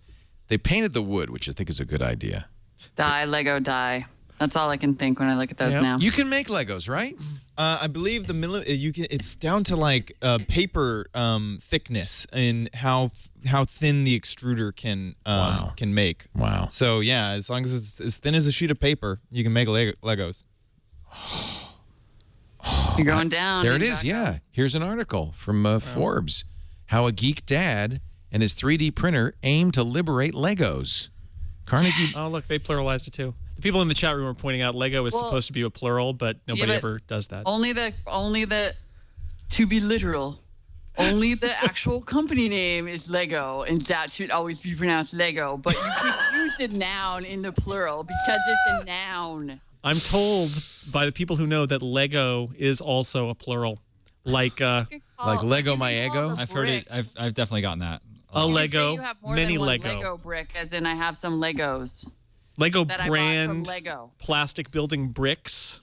And that I never will Trademark. do again. Yeah, don't step on them. Lego blocks. Ouch. Yeah. So this was the solution. Stepping on a Lego is the worst pain in the world. That's true. And this is a mother, people. No, I've stepped on many a Lego in the middle of the night. You just want to go to the bathroom, and instead you've got an imprinted dots on your feet. And you're curled up in the fetal position. Yes. So this guy's a professor at Carnegie Mellon, Golan Levin, and his son, who's 4 years old, wanted his Tinker Toys to attach to his Kinects. But of course, that's two different toys. So he created a set of digital blueprints, 45 plastic objects, which provide the missing interfaces between pieces from toy construction sets. It's called the Free Universal Construction Kit. Yep. And you can join anything. Duplo to Fisher, Duplo to Kinects, Duplo to Lincoln Logs. See, if I had this as a kid. Imagine the horrible monstrosities you would have created with that. Get your Tinker Toys to match to your Lego. Oh, man, that's brilliant. And, of course, this is on Thingiverse, which is a site for 3D designs that you then stick into your replicator, and you're good. We're going to start to see some real issues around IP. Oh, forget it. We're already starting to. But. Oh, yeah. No problem there. Google, Facebook, Amazon, and Yahoo are not happy with the U.S. government. That's why they've formed a new lobbying association. Oh, good. They may not be able to agree on anything, but they definitely can. They can agree that the government should wrong. Should butt out. Get out of our cheese. And you know, they may be right. I don't know. Let me see. It'd be nice if they did try to at least fix the political process. Among other I'm really problems they're trying to disappointed. solve. I'm disappointed that Google hasn't spent some of their money lobbying to provide a counterweight to a lot of the movie and other companies like Disney about copyright. Right? But You'd think that Google would if they be didn't very own YouTube. Yeah, if they didn't own YouTube, there'd be no problem. You'd think that somebody like Google might finally be the company that could argue that copyright shouldn't keep getting extended every 5 years. But remember, to they're get trying information to be they're trying to make free. deals with all these companies Yeah, to I know. put their content That's on the trick. YouTube. So they're not going to. Well, and now At in some the point, Play Store, like, right? Fisher cut bait. I mean, they have utterly failed to make those deals Right. because of YouTube. So they might as well be the company who says, "Okay, set the content free." Yeah. I'm walking a fine line here because of CBS. I know you are. No, I'm not saying no copyright. I'm just like, could we move the copyright? Could we move public domain up to 1925, maybe 1930? Could we actually codify fair use? Yeah, wouldn't that be nice? There is no fair use. Fair use is a defense. No actual It's a fair defense. use statute. It is you can use it as a defense. It's a sort of a guideline. Yeah. But it is not codified. And there is no personal exemption for fair use whatsoever. No. So come on, Google. And they blog about it. Yeah. Show me the money. Facebook, Google, eBay, Amazon, Zynga, Yahoo, and 14 internet companies have formed the Internet Association, the unified voice of the internet economy in Washington. They'll be led by Michael Beckerman. He's a Capitol Hill lobbyist. And in fact, he was top aide as usual. He was an aide, a congressional aide at the House and Energy and Commerce Committee. So here's what they say. The Internet Association will relentlessly represent this critical economic sector to protect the freedom and innovation on the Internet, one of the greatest engines for economic growth and prosperity the world has ever known. They got to do it because we saw with the SOPA and PIPA thing that that's Hollywood what started this. Hollywood has got Washington, D.C. wired. They spend a lot of money. They have a huge number of lobbyists. And the tech industry has to try to explain to a lot of senators and representatives who don't understand technology. Right. And Hollywood did a very effective job in saying, those tech people are a bunch of pirates and they're nerds and they're thieves and we don't know what they're saying. And it was really, it's really bad. Talking? Somebody needs, and I hate to say it, but these big companies that have lots of money to spend, you almost have to counter the money from other industries with tech industry money to make Washington listen, which is really bad. That's the process right now. Yeah. The thing that I wish the tech industry pointed out more is how much larger the tech industry is than the entertainment industry. Yeah. They could buy the entertainment industry. It's just they're just crazy hippies. And how all of this conversation about jobs is a red herring compared to the amount of jobs that can be created by the tech industry working in concert with entertainment. Everybody in the tech industry understands that content is the key to whatever they're building. And that if they could somehow work together for the good of consumers, then all of a sudden the market triples, quadruples for everyone. And Google so far has been unable to make that argument because Google honestly feels entitled to the content. I mean, they're kind of the wrong company, honestly, to make this argument. They have unfortunately made enemies out of the industry to an extent that they aren't believable. Sophos antivirus decided that it was a virus and deleted its binaries. I missed this one. Actually, it classified all update utilities as viruses. PCs running Sophos basically just went crazy. It's like Gift of the Magi, right? That's like an O. Henry story. It is. It's perfect. But I deleted myself. It's an autoimmune problem, apparently. And kind of in a related thing, Microsoft Internet Explorer, 0-day exploit. Fortunately, Microsoft was able to release a patch, an out-of-cycle patch, within a couple of days. But unfortunately, before then, many people, I'm sure, got infected by using Internet Explorer. Friends don't let friends use IE, I just got to say. Oh. Leo, I'm so sorry to tell you I have to go. That's all right. We're done. It's perfect timing. Look at that. Perfect timing. I know. It's like, I need to get my baby. Yeah, go get your baby. Aww. Molly Wood, Always On at cnet.com/always on. Great show. Must watch. And you stole my producer, but I'm not going to hold that against you. It's only because you let the world know how awesome she was. She's really great, and I'm sure she's having really fun doing the show because she didn't jump out of an airplane too, did she? She wouldn't even go on that shoot. She wouldn't even go. She said, she was like, nope, I will be, no. Too scary. No. I won't do it. Your next torture test is to take an iPhone 5 and drag it across the concrete. Well, so the iPhone, so we have the whole battery of torture tests, which are drop, heat, cold, and water. So it'll go through all of those, and then the wild card, which will probably be some form of dragging to try to scratch it on the back. Tie it to the back of a horse. It's a pretty messed up job. Somebody got to do it. Great, Molly. Molly. Tie it to the back of a horse is awesome. Yeah, drag it. I was thinking car, but horse is so much more dramatic. It's great. It's great to have you. Great to see you, Molly. Come up and visit us sometime. Next time I will come to the studio for sure. It's fine. I just any way you come is great. We like having you on the show. Appreciate it. Thank you too, Peter Rojas. It's great to be here in person. I'm so glad that Veronica and Ryan got married so that we could see you. Yeah, no, actually, I insisted they get married, so I had an excuse to come back on the show. Perfect. So it worked out really well for me. Nice to have you.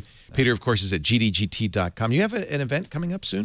We are going to be in Boston on October 17th and San Francisco December 6th. Those are must-see events. Yeah, they're really great. They're really great. And we're going to be releasing our Metascore for the iPhone 5 tomorrow. How many reviews do you compile? As many as we can find, and I think we have about 20 editorial reviews so far, and we'll be scoring it tomorrow, giving it a. I mean, I know what the score is already, but we're not supposed to say until tomorrow. Secret. It's a secret. And do go to those events. And you know what'll be fun about those events? The Galaxy Note 2 will be out by then. Probably the Windows Phone will be out by then. There's going to be a ton of stuff, especially for the San Francisco event. Person. Yeah, there's going to be tons and tons of great stuff. Good. I'll have to be at that one. Yeah, you have to come in person. Great, Peter. Nice to see you. Thank you. Thanks to Jason Snell, lives just down the road, but we got to get you up more often. I didn't realize you'd never been on the big show. No. Well, you're going to be back because you're great. I love having you on. It's a lot of fun. Congratulations on your new job at IDG. Thanks. And really congratulations on TechHive. This is a nice-looking site. Thanks. Yeah, TechHive, and we relaunched Macworld and PC World. Oh, you got a new site for them, too? Yeah. They're all sort of based on the same base template. This is really nice. And it's it was a lot of work, but I'm hoping that good things are going to come up. If I were one of them other gadget blogs, like they'd say The Verge, I'd be a little bit... well, we're trying to be, a little more about product reviews and how-tos and not trying to replicate The Verge. We love The Verge and Engadget and Gizmodo, and we don't think the world needs another one of those. We want to do something a little different. And you're focusing on reviews in this. Yeah, reviews and how-tos and some great. news analysis stuff, but we're not going to try to be another tech news blog because there are plenty of those too. Yeah. I do like the how-tos. I think that's something we all need more of. Yeah, TechHive.com. Thank you, Jason. Thanks. We do this show every Sunday afternoon, about 3 p.m. Pacific, 6 p.m. Eastern. That's 2200 UTC, and we appreciate it when you stop by live. As you can see, the chat room is a big part of the show. But if you can't do that, don't worry. We make on-demand versions available, audio, video, and HD video at TWiT.tv, so you can download it after the fact. Best yet, subscribe in your favorite podcatcher. That way you'll get it every week without even thinking about it. Thanks, everybody, for being here. We'll see you next week. Another TWiT is in the can. Thank you. Thank you.